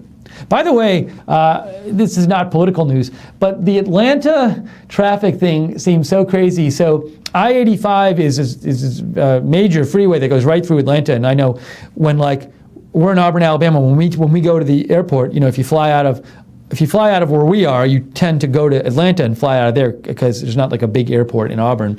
And very big freeway. We've taken it many times to cover rallies and stuff. And that freeway is now closed because as part of the freeway collapsed yesterday in a fire, and it just collapsed. The part of the freeway fell all the way down, and it's terrible. I can't imagine. And Atlanta traffic is supposedly incredibly bad anyway, but now you have this major freeway which is going to be closed. I've heard for months or maybe a year or something. And we were thinking, I was thinking here today, if we have to go cover a rally now and we'd normally take the 85, we can't actually take it all the way north, I think now. So now we have to go around, and it's all crazy. So my condolences and sympathy to anyone located in that Atlanta area who has to deal with that. Let's see here. What did I want to mention? So an interesting comment. Sean Spicer said he was asked about General Flynn and what's going on with him possibly testifying to Congress. And Sean Spicer said the president believes that Mike Flynn should go testify and encourages him to go testify. So apparently the president doesn't feel like anything Sean Spicer says is going to be bad for the president, and actually that's how I read into that at least, and thinks that Mike Flynn should go testify. Something that was talked about a bunch here. Sean Spicer hit this point a number of times, that he said, people keep asking about where Devin Nunes got this information about the surveillance he got, and he went to the White House to get it, and who gave it to him, and all that stuff. And he repeatedly said this today. He said, what we should be worried about, according to what the administration thinks we should be worried about, is the surveillance itself that was of Americans, and not how this information got out there to Devin Nunes. This was said a number of times, and something Sean Spicer really wanted to emphasize in the briefing. Oh, also interesting, speaking of that, Adam Schiff, who's the ranking Democrat on the House Intelligence Committee, same committee that Devin Nunes is the chair of, Adam Schiff will visit the White House today to review the information on surveillance that Devin Nunes got a few days ago. Now, I believe, if I'm right, that Adam Schiff posted something saying something like today on Twitter, like, I'm not allowed to talk about this information because it's classified. So I wouldn't expect Adam Schiff to give a press briefing right after he goes to the White House and say, here's everything I'm going to tell you about everything I looked at, because I don't think he's allowed to do that, but he's going there today. So that was another piece of news we got from the press briefing. I'm just going to go back and check my Twitter feed here, my Twitter and my email, and make sure we're caught up before I go back to my notes. And I should repeat again, we are taking calls here today. We'd love to hear from you. What did you think about the questioning? I know a number of times in the past, for the last several press briefings, a number of you have been very upset with the tone of the questioning. Did you think it was better today? Was it the same? We didn't have any. Did we have any really big arguments or big exchanges between, remember when Sean Spicer had that exchange with April Ryan and things got a little bit heated, I would say. I don't know if we had one of those that approached that today, but we'd like to hear what you thought about the briefing today. Our number here is 202-470-0049, or write into us on Twitter or email me. The information's up on your screen right now. I want to check my notes again, because I had a couple things I wanted to mention about the briefing. Let's see here. Oh, the White House will be lit blue on Sunday to mark World Autism Awareness Day. So now I'm glad I heard about this in the briefing, because I feel like if I hadn't heard about this in the briefing, and maybe I would have missed this and mentioned it in the press, then I would have seen the blue White House on Sunday and been like, what's going on? I bet that's going to happen. Some people aren't have gonna heard this, but that's not really great English. Some people won't have heard this by Sunday night, and they will see a blue White House, and for a brief moment they will have no idea what's going on. But that's why they're lighting up the White House blue on Sunday to mark World Autism Awareness Day. What else did we have from the briefing that I want to mention? Oh, Condoleezza Rice visited the White House this morning, I think. There was President Trump posted some pictures of him and Condoleezza Rice in the Oval Office. Condoleezza Rice in the Oval Office. And Sean Spicer said that the president and Condoleezza Rice talked about regional threats and attempts to defeat ISIS. Somebody asked about, this is another interesting thing that came out. Somebody asked about President Trump's taxes. And Sean Spicer, Jay, can I mention that certain topics, when they're asked about, they trigger you, you get very upset when you hear them keep asking about these topics, or do you not want me to mention it?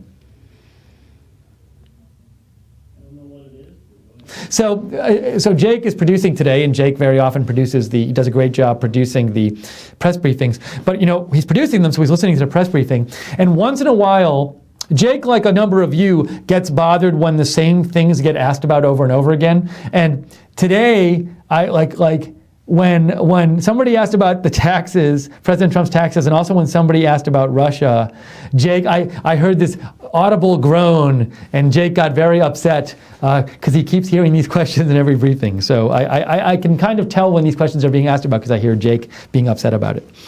So that's what I wanted to say. Drives me crazy. See, even now he's getting angry and he says it drives him crazy.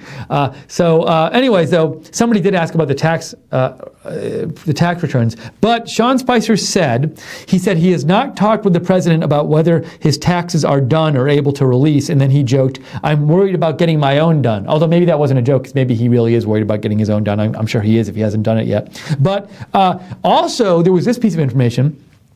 Sean Spicer said the White House is posting financial disclosure forms on their website that include the president's assets, debt, spouse's income, and holdings. I checked the website for this, and they don't have the current ones up there yet. You can go see the Obama and Biden ones, but not the current ones yet. But supposedly they're going to be posted at some point soon. So that's a heads up. You can go... if you want to know where the link is, probably go to the whitehouse.gov site, or you can search Twitter for this, and somebody probably I know somebody posted the link, I just don't have it written down here.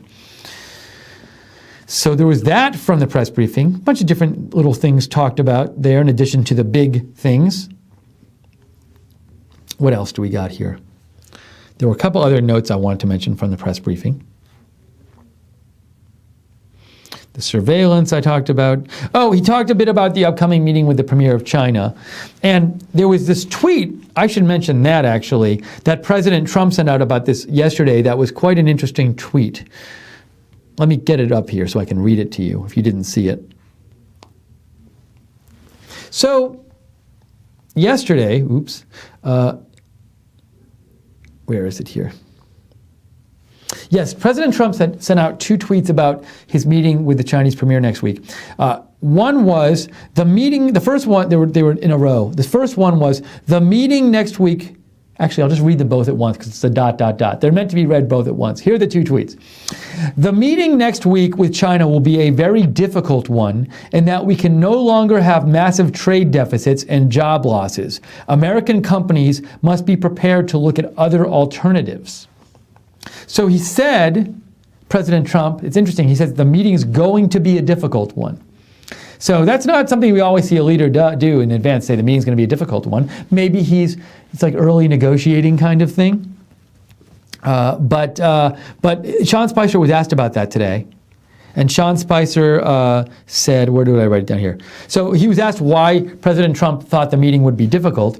And Sean Spicer said, there are big issues. He said it's not a sit around and play patty cake situation. So it sounds like there's going to be some big economic issues discussed between President Trump and the Chinese premier next week. I keep saying Chinese premier. I hope it's not Chinese president. I believe it's Chinese premier. But that should make, when the leaders come and they visit the White House, they have that press conference with both the leaders standing there. They did it with Angela Merkel and they did it with Theresa May. So I'm assuming there will be one with the Chinese premier too, but it'll be interesting to see what the body language is like, and if it is a difficult meeting, will they say it was difficult during the press conference? What will that be like? We will definitely cover that for you when it happens, but looking forward to hearing what that's like and what happens at that whole meeting in general. I need a drink of water right now. Okay, so this again. We are at the post show for the Sean Spicer press briefing. There won't be another press briefing until Monday. So we have to go without this weekend, at least as far as there won't be a regular press briefing. So, but I should point out, we got to get on. So Jake, I just remembered, in 17 minutes or so, President Trump is supposed to sign an executive order, 2 executive orders, but I don't know if that's being made available to us live. If it's not, I'm guessing we'll be able to get the video after.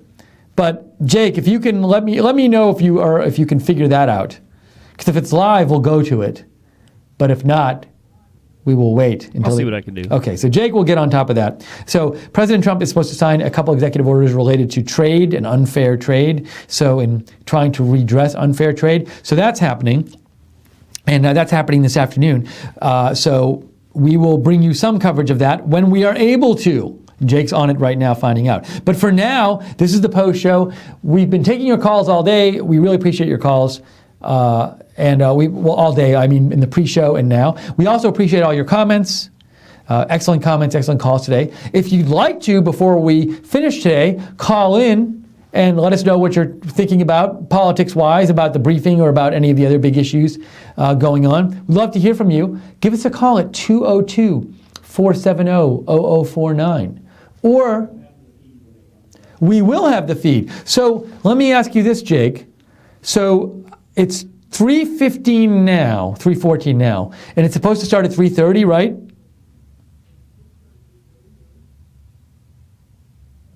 So are we going to do it on a different window or this same window? Right here. Okay, so what will happen is people will be watching this, and then we'll go straight to it when it comes up. Correct? Okay, so if you want to see, and Jake, just since I'm here and I can't do it at once, could somebody out there, it'll probably end up being you, send a tweet out to people or Facebook just to let them know that this is the stream to go to for the President Trump signing the executive orders? No. Oh, Jake's not going to do it. No, he's kidding. He's going to do it. Thank you, Jake. So that's exciting. So we will bring you the live footage of President Trump signing the executive orders on trade coming up in 15 minutes or so. Right here, you don't have to go anywhere else. So looking forward to that. So, and that's another thing. You can write in or call in and let me know what you think about that. I'd love to hear it. American Tammy writes in with a comment. American Tammy says, those reporters haven't got a brain between them. I wish he wouldn't call on them. Not one pertinent question. So American Tammy, you will add your name to the list of our viewers who are not happy with the reporter's conduct during the Sean Spicer's press briefing, and you wish they would ask better questions, and you think Sean Spicer shouldn't even call on them anymore. Now, if he didn't call on them at all, he might get a lot of flack from that, obviously, but thank you for calling in and sharing your sentiments about that. We appreciate that. Oh, cool. So thanks, Tammy, for writing in. We have a call from Jason Thornton. Jason, always good to hear from you. How are you today? Good to hear from you, Steve. By the way, that's a snappy ensemble you have on there. Oh, thank you. You know, it's a little blue, little purple. So thanks. I'll give a shout out to Men's Warehouse for helping me clothe myself. I have a personal question for you. Yes. Do you like Russian dressing on your carrots and cucumbers? Oh, wow. It seems like a loaded question you're asking me, Jason. So I will say this. I don't put anything on my carrots and cucumbers, but Jake says he likes salt on his cucumbers. But I know people have different preferences about this. But I wouldn't. Salt. I wouldn't read into any of my political views based on my cucumber and carrot preferences. But I encourage everybody to eat cucumbers and carrots because they're healthy and good. So there. Steve, yes. Do you think it would be a good thing to put shock collars on the reporters? That way, when they keep asking the same question, Sean Spicer can just hit the button. It would. I guess it would be good if you wanted to discourage them from asking certain questions and you didn't care about shocking human beings a lot. I will say, Jason, and we're hearing it from our viewers. I do think there's an increased frustration among a lot of people out there about the questions they hear again and again, and about the tax returns and the Nunes, and it's like, I guess there's also frustration because at a certain point you ask, and Sean Spicer's going to give you the answer he wants to give you, and by asking it the 10th time, you're going to get a different answer than the 9th time or the 8th time. So I can see some frustration. As soon as they start with the Russia, you can zap them. Yes. But, at any rate, that's what I was trying to mention the other day in my email to you was they should swap out the reporters because they just keep asking the same stupid questions over and over again, and it seems everybody's just too familiar in there. If we had more voices in there, they possibly would ask other questions. And let me reiterate, Jason, so people who don't know, so Jason, you had a suggestion that you originally made a couple days ago where you think if the reporters from the different news organizations were swapped out and rotated once in a while rather than the same people all the time, you think maybe that would lead to some variety in the questions, which you would like, correct? Correct. I mean, I think the term today on the chat was the re-squawk squad. The re-squawk squad. That's the term for the people, the press in Yeah, there. all they do is just, and then they keep re-asking, oh, I'd like to re-ask the same question the other previous reporter asked. What Right. good does that do? Right. So, it's I have sympathy because I know, again, I'm here and in the office, we watch the briefings, and you hear a lot of the same questions. And I guess they think that they might get a different answer on a given day, but it can be. I think they should have the RSBN chat scrolling past so that the reporters can see it. The RSBN, the chat room, yes. So, your points are well taken, and I appreciate you calling and sharing that view. And it's definitely becoming a very common view among our viewership, and I understand it. So, I thank you for calling in, Jason, and I hope you have a great weekend. Yeah, I hope you have a great weekend as well, and hopefully we'll talk to you next week. Thanks, sir. That was Jason Thornton. Jason Thornton, who is frequently in the right side chat room. And if you maybe you don't know about the chat rooms, there are right side chat rooms both during our broadcasts on YouTube. You can always find a chat room either next to, you can find a chat room on YouTube next to the broadcast. If we're not broadcasting a show, you can go to the RSBN office cam, which shows our office. You can see me and Jake doing our work and eating carrots and cucumbers, but Jake doesn't eat carrots, so just cucumbers. But the chat room is there when we're not showing programming. And also, there's always a chat on rsbn.tv, our website, where you can go to that chat room and if you look under the different events, one of the recent events will have the active chat going on. Those are great chats, and they're very, very, very well moderated. No trolls allowed. They kick the trolls out. There's always a bunch of moderators doing great work. We thank you to the moderators for always doing that great work in the chat rooms and making the chats a safe, fun place to be. And welcoming place to be. So feel free to check out the chat rooms if you haven't, the right side chat rooms. And if you go on the one on YouTube, you very well might see Jason there. Well, you'll probably see Jason there. I don't know if he'll be there today after his call, but you'll see him there at some point. And when you go to the chat room, tell him Steve sent you. No, don't say that. You can say it if you want, but I think they'll just be annoyed. Let's see here. So we are waiting. There's about 9 minutes now until President Trump is supposed to sign his executive orders. So, hey, Jake, I have a question for you. There's a little bit of a delay. So, Jake, are we coming back here after the executive order, or are we just or is the executive order going to be the end of the stream?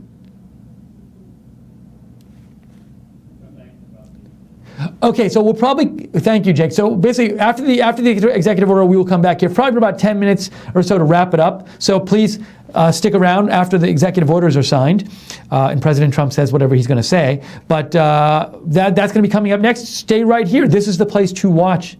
It's the post-show for the Sean Spicer press briefing and the pre-show for the Donald Trump executive order signing. Busy day here at Right Side with events going on in the White House. And also, if you haven't watched it, we posted a video earlier today of President Trump meeting with different business leaders, American small business leaders, the National, Association of Manufacturers. And if you haven't watched that, you can find that on our YouTube site. So check that out as well. For now, I think I got a message here, so I'm going to read it. We got an email from Mike Klonks. Mike writes in, greetings, I thought I would write rather than call. You are welcome to do so, Mike. So I would not hog the call-ins. Well, you can call as much as you want, Mike. Just not multiple times in the same show, but other than that, call as much as you want. Mike says, is anyone else sick and tired of Major Garrett's haughty face after and during his questioning? Steve, also, with regard to my phone call, Jason Chaffetz griping, decrying Trump's tweeting using term witch hunt. This is so obvious with regard to the Democrats' efforts to delegitimize the Trump presidency, more than blatant, and that Chaffetz decries this furthers my earlier point on how Republicans seem not to be able to stick together. With kind regards, Mike Klonks. Mike, thank you so much for the message. So, a couple things you're saying. One is you don't like Major Garrett's attitude during the faces during the press briefings, and you would appreciate him making an attitude adjustment. So thank you for setting in that point. And also you say you think Jason Chaffetz is not significantly on board. And now I've been reading a bunch of stuff this morning, but I didn't see Was there a thing this morning where like Chaffetz criticized Trump over the Freedom Caucus or something like that? Let me see if I can figure this out really fast. You know, I try my best to keep up on everything, but sometimes things slip through the cracks. Let's see. So I see there's a post, Jason Chaffetz to Trump, stop the witch hunt claims.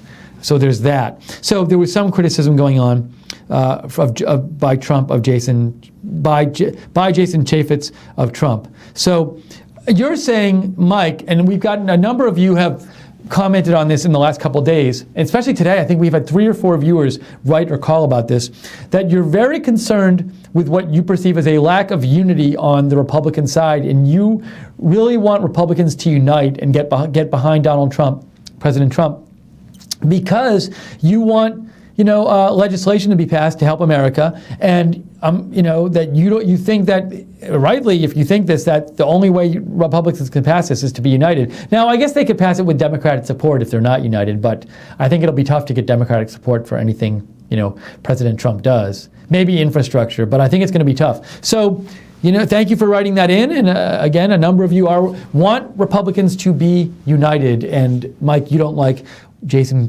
Chaffetz's criticism of President Trump because you feel that's just another way Republicans are not united. So thank you for writing in.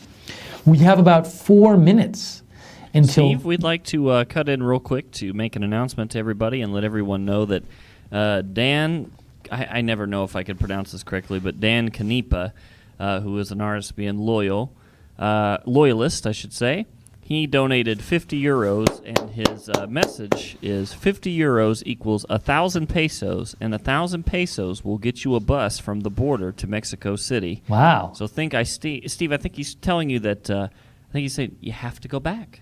He's sending me back, is what you're saying.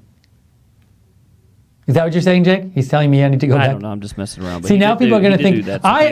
I gave all my documents in. I always do that for my employee, being an employer, and give my passport and everything. So I'm good. I'm good here. But Dan, it was Dan, right, Jake?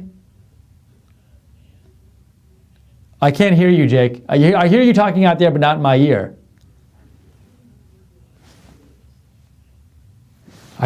Okay, anyways, Dan, I want to say thank you so much. Really appreciate it. We got a number of donations today. That's really kind of you. It helps keep us on the air. Without your donations, we wouldn't be on the air. So Dan, thank you so much. And we had that donation earlier and a few in the pre-show. We had a couple in President Trump's during his event this morning. So Dan, really appreciate it. If you'd like to donate and help keep us on the air and help keep our programming going, we do this for you and we only can do it for your support. Either click on the $sign in the chat room, under the chat room on YouTube, or go to rsbn.tv/donate. And as I said before, if you donate, no matter what the amount, during a broadcast, Jake and I will give you a shout out. Well, if Jake's not out there, he can't, but if Jake is out there, him and I will both give you a shout out, because we are really thankful. So thank you. Al Parks writes, in great calls today. People are obviously frustrated. Time for voters to bombard their reps. Phone calls, emails, tweets, and more. Thank you, Al. And Al, you suggest that people should reach out to their representatives if they're not happy with how they're behaving. And I think no matter what political party you're in, that's always something you should feel free to do, is make your voice known to your representative, because they do listen. Let's see. We have about 2 minutes, supposedly, until we go to the executive order signing. We will go right to that live when it happens and carry it here for you, and then come back here for a few minutes. I'm thirsty during this post show. Okay, better. We will come back here for about 10 minutes after the executive order signing and do a little wrap up of the executive order signing and the press briefing. Steve, I'm going to butt in real quick and just do one. I'm sorry to butt in and interrupt you again, but I just wanted to throw it out there that somebody had actually a couple people commented on your cup, and I wanted you to show them that we don't sell the cup, but they still wanted to see it. Oh, okay. So this was a specially made cup. I'm not sure. Am I allowed to say her name, Jake? Bridget Seals made these for us, for the people who work in the office. She's so nice, and she made these, and we got these as a gift from her and Joe a couple months ago. That's the cup I use. I love it. But you can't get these yet. We'll look into that. But if you want Right Side merchandise, not this, but mugs, shirts, hoodies, there's a lot of cool Right Side merchandise on www.tpublic.com. It's T-E-E Public. www.tpublic.com. If you go there, search for RSBN. If you search for RSBN, you will see the Right Side merchandise. Oh, through our website? I had no idea. So how do they do that, Jake? They go to rsbn.tv. And there's a shop button on our website, on rsbn.tv. So there's a shop button, and they can go there and get merchandise. Awesome. We should see if we can sell those. People like that cup, and they also like the jackets we wear for the rallies. The problem are, like, those aren't cheap. So, like, it's not like we can just easily make 1,000 of the jackets and then say, let's try to sell them. That would be a significant outlay of money. But we do discuss in the office what products you'd like. If you'd like a certain product for us to offer one that we're not offering, send us an email, feedback@rsbn.tv. Let us know. But check out that TeePublic stuff. So we are waiting right now to go to any minute now, we will go to the executive order signing, and then we'll come back after that. John Stanton says, Steve, great article on women in White House on Breitbart. You sent me a link, and it's called Exclusive in Trump's National Security Council, Women Run the Show. So if people want to read that, they can go to Breitbart and read that. Thank you, John, for the heads up. There was another message here. Where is it? Where is it? Layla, you sent me a story. What is it? You just sent me a link. It's all right. So if people want to see this, it's from the Rush Limbaugh in the EIB network page on Facebook, and it says breaking bombshell report vindicates Trump. ... So if you want to read this article that Layla sent in, go to Rush Limbaugh and the EIB network's Facebook page. I don't have time to read it now because I'm on the air, but thank you for sending in that recommendation, Layla. Hold on, I'm catching up. And Jake, I'm just checking in out there. So we're still waiting for to go live on. So we're all ready. All right, so we will definitely, as soon as it comes up, we're going to President Trump's executive order. Anytime now, he'll come on screen, we'll go to it. But for now, feel free to write in or call in the minutes before the executive order signing. @Lookner on Twitter, @LOOKNER, or direct message me. Direct message me there, or email me at steve.lookner@rsbn.tv. The phone number, I believe, is on the screen too, 202-470-0049. I forgot almost to mention the Right Side programming tonight. Friday night on Right Side, 8 p.m., America First with Nick Fuentes, 8 p.m. Eastern. 9 p.m., The Wayne Dupree Show. 10 p.m., The Right Mindset with Mike Cernovich. All of those are on Right Side tonight. You can watch them all. So check them out and enjoy them. I need to check my email and make sure I'm not ignoring any of your messages.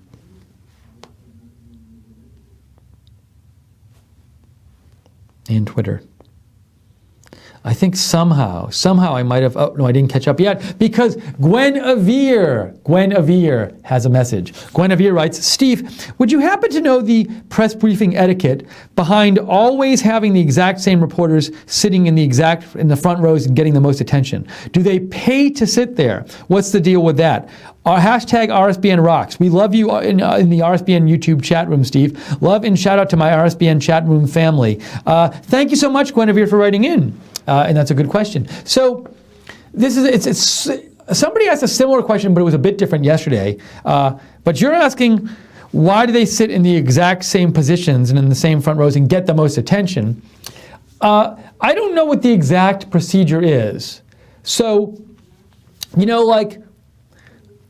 generally speaking, the people in the front rows are the people in the biggest news outlets, like Fox and Fox News and CNN and New York Times and stuff like that. But as to why the ones who get the most, because you see it's like always the same 11 or 12 reporters.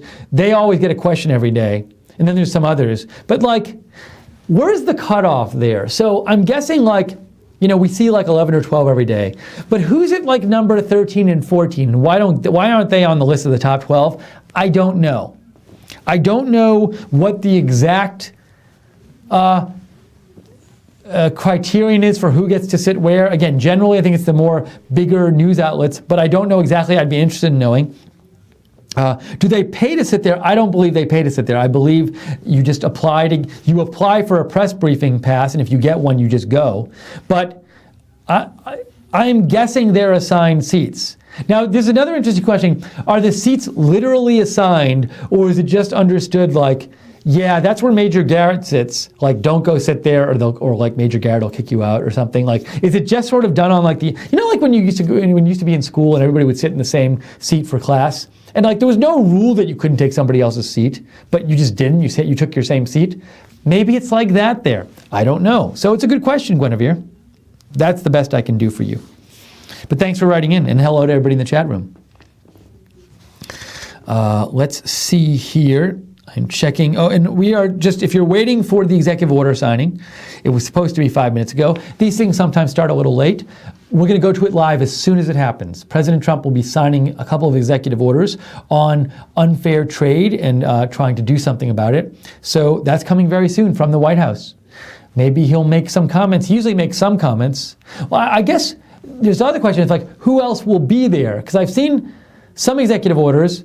Like, wasn't there one a couple days ago? There was the executive order a couple days ago on energy, where at the start of the executive order, like Rick Perry spoke, Secretary of Energy Perry spoke, Vice President Pence spoke, Secretary of the Interior Zinke spoke.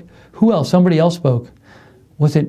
I forget who the fourth one was. EPA head Mike Pruitt. They all spoke, and then President Trump signed it and then said something. I think President Trump said something, yes, after he signed it. So it could be a whole presentation thing, or it could be like a short, he's at the desk and signing it and stuff. I have to imagine it's going to be a bit of a presentation. Maybe they want, I could see the White House saying, why not make more of a presentation about these things? We have an audience, so let's say something about it. But who will be there besides President Trump? If somebody else is there, will people from the cabinet be there? I might not be centered here. Sorry if I was off center before. So let's see. Maybe I can imagine Secretary of Commerce Wilbur Ross being there. Who else would be there for the trade one? I don't know. Normally the Secretary of State wouldn't be there, I don't think, but he was in England earlier, Tillerson, so he wouldn't be there. I wonder who will be there. Maybe you have a suggestion about who else will be there besides President Trump. We'll see. Another message here. This is from John Stanton. John writes, Steve, National Correspondents Association picks independently of White House. They put on the annual comedian dinner that Trump is missing this year. You're saying the National Correspondents Association picks where the people sit? Is that what you're saying? Or do they pick who gets to be in the room? I'm not sure, John. I'd love to hear more information about this, so let us know. But thank you for writing in, John. Appreciate it. Sightless Seer writes in, don't you have a way to screen share with one of the team accessing sites suggested and bringing it on double screen? It could enhance your reporting ability. Do you mean... I think what you're saying, Sightless Seer, is this. Somebody writes in about a website, or I talk about a website. Could we split screen and have like the website on the air while I'm on the air? It's a good suggestion. The problem is that would require a second camera and a second camera person to be working at the same time.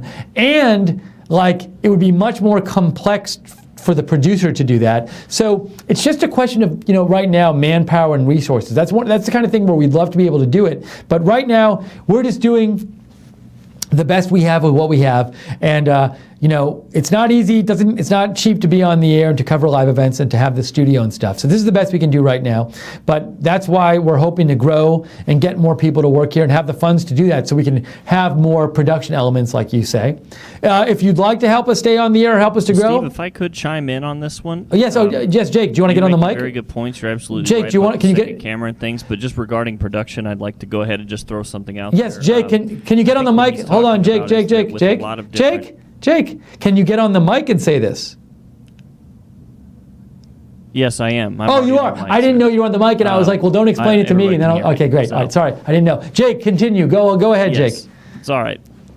I just wanted to let everybody know. I mean, it's a good question. You're right about having a dual camera and all of those things. I think what he's talking about is when you watch, when you're watching the mainstream media, you watch how they have, they'll bring up maybe a quoted Twitter or something like Right. that, or show a web page and kind of scroll like InfoWars does. We do have the capability of those things, but we are a live event company, so a lot of the time we're doing this stuff on the fly. And that's kind of the way that goes. Is we don't always have time to throw those things up. But the executive signing is about to come on in just a second. So if you want to let everybody know that we'll be back. Actually, no, I'm sorry. No, it's not. Not quite yet. Okay. Anyways, I just wanted to make another quick point about that. Yeah. So all these things happen literally on the fly. So we don't always have time to be able to just throw them up on the screen. We kind of report things as they go. So I'll throw it back to you, Steve. Thank you, Jake. It's a good point. It's a good point, Jake. And also, if we had a staff of 20 people in the control room, then if somebody called in and said, how about this article, how about this Jason Chaffetz tweet, one person could just right then, if it's their only job to do this, could go and pull up the tweet and get it on the air. But that required that kind of getting that stuff, as Jake says, we're covering this live, getting that stuff done live is it requires some manpower, and it's just it's a complex situation, and it's not something we can do that quickly at this point in time. But we'd love to be able to do that kind of thing in the future. So, if we know in advance we're going to talk about a tweet, we can probably get that up there. We've done that before. So, but thank you for the question, much appreciated, Sightless Seer.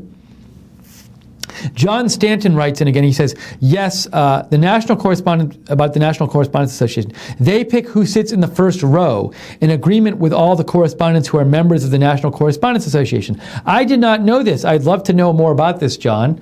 This is about the press briefings. If you feel free to send me a link if you have some more information about this, I would be interested in knowing. I'd also be interested in knowing, John, so does the National Correspondence Association decide this, but do they kind of consult with the White House? Can they force it on the White House, or do they send a list to the White House of here's who we want in the front row, and the White House kind of says okay, we're cool with that? I don't know if that happens. So, but we appreciate you enlightening us, John. Thanks so much. Let me check here my email. I'm caught up there. And so, just to remind you, you might be here watching and waiting for President Trump's executive order signing. It's supposed to happen any minute now. It was supposed to be at 3:30. It's now 3:41. These things sometimes start late, especially if they're going to have other cabinet members speak there or something. Maybe there's a bunch of people they need to get into the room and everything. But we will go to it as soon as it starts. Then right afterwards, we'll come back here for about 10 minutes and do a little wrap-up. So please stick around. I'm also checking, since we've been on the air for a while, I want to just check my Twitter and make sure there's nothing breaking that I wanted to bring to you and talk about. So let me do that for a second. I'm just peeking here, not seeing anything yet. Let's see.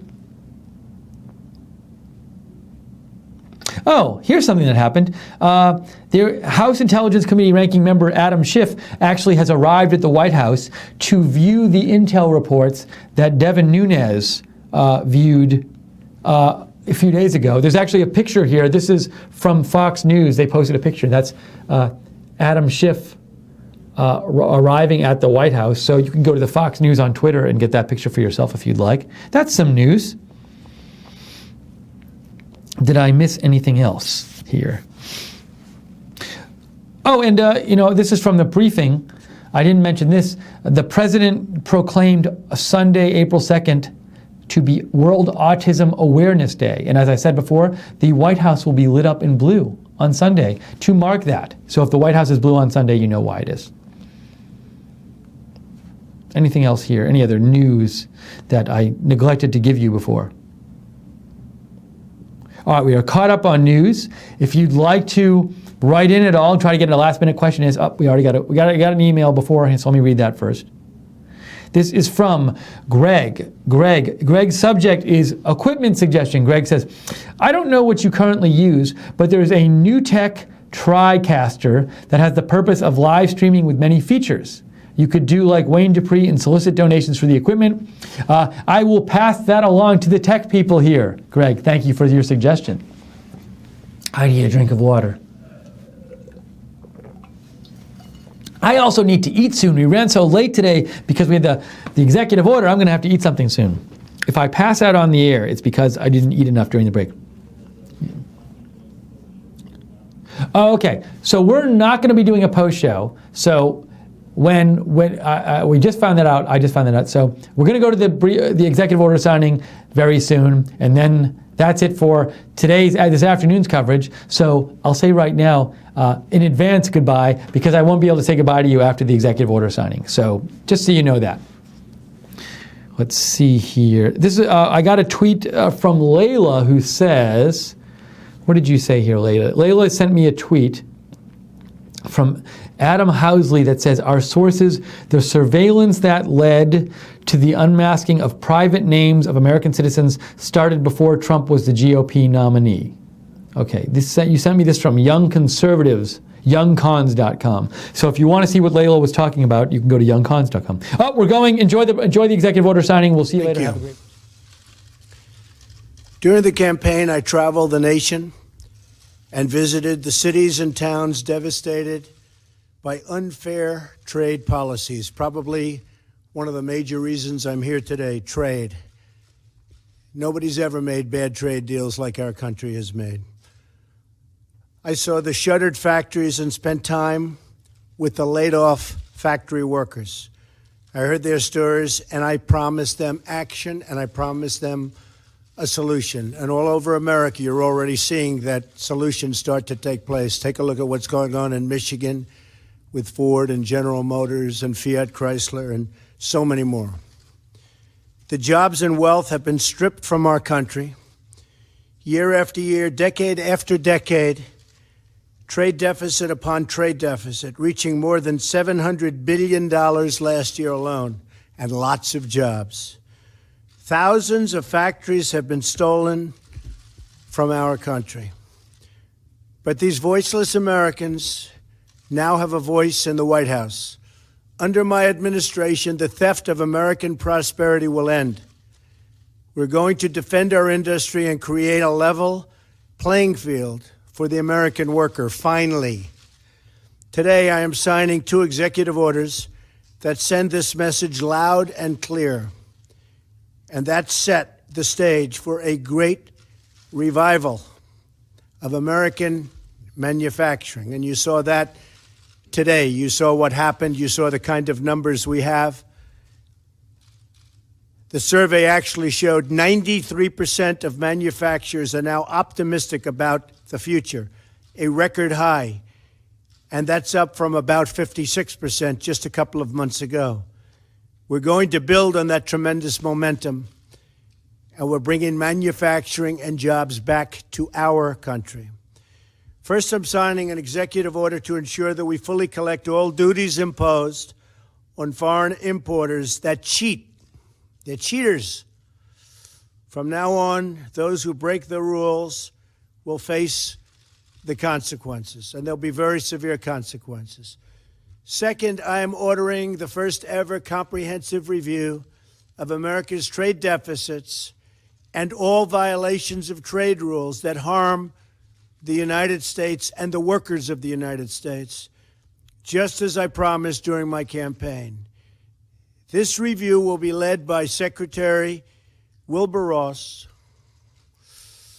who is joining us here today. Wilbur is an outstanding success story, an unbelievable businessman, a great but very, very fair negotiator.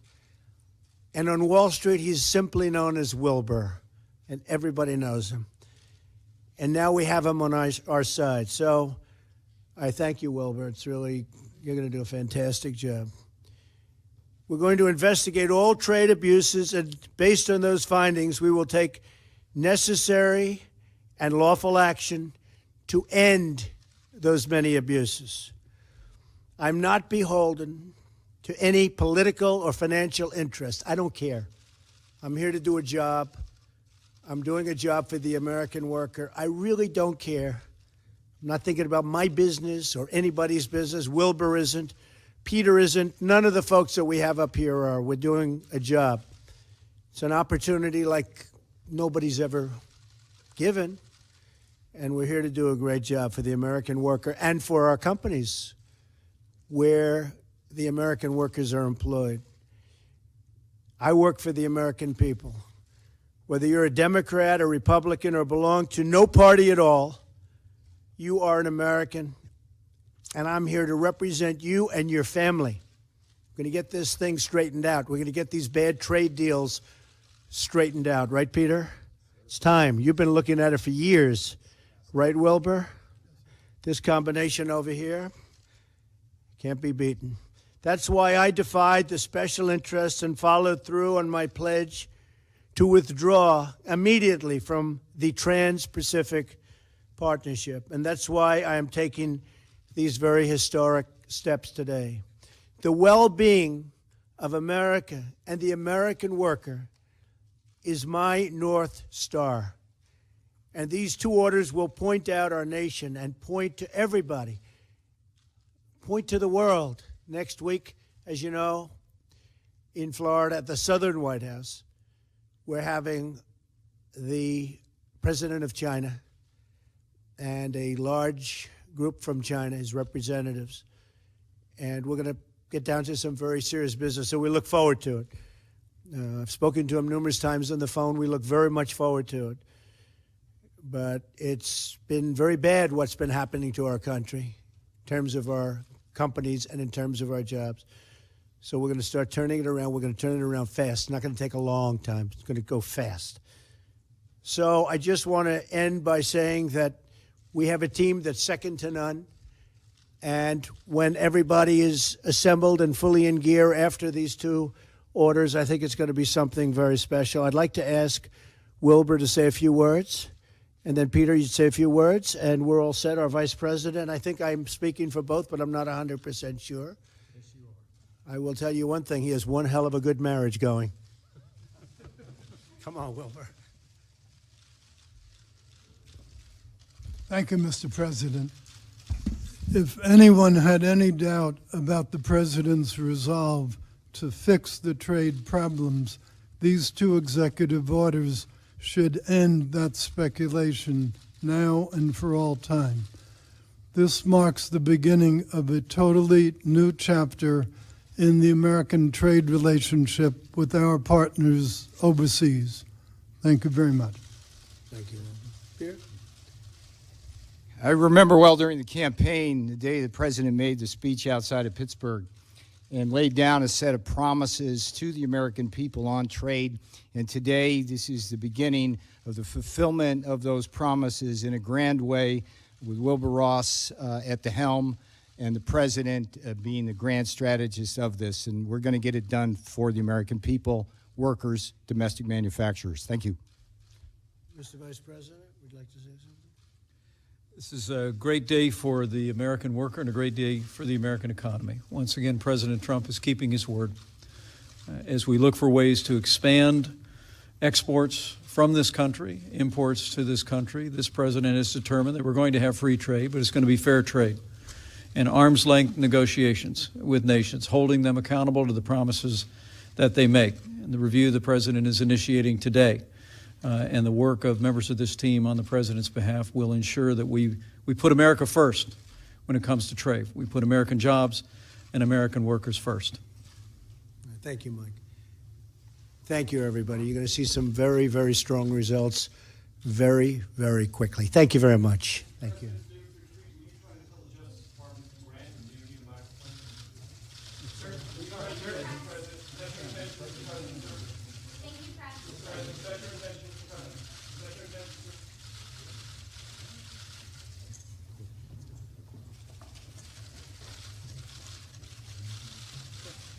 We're good. Thanks, everybody. Great.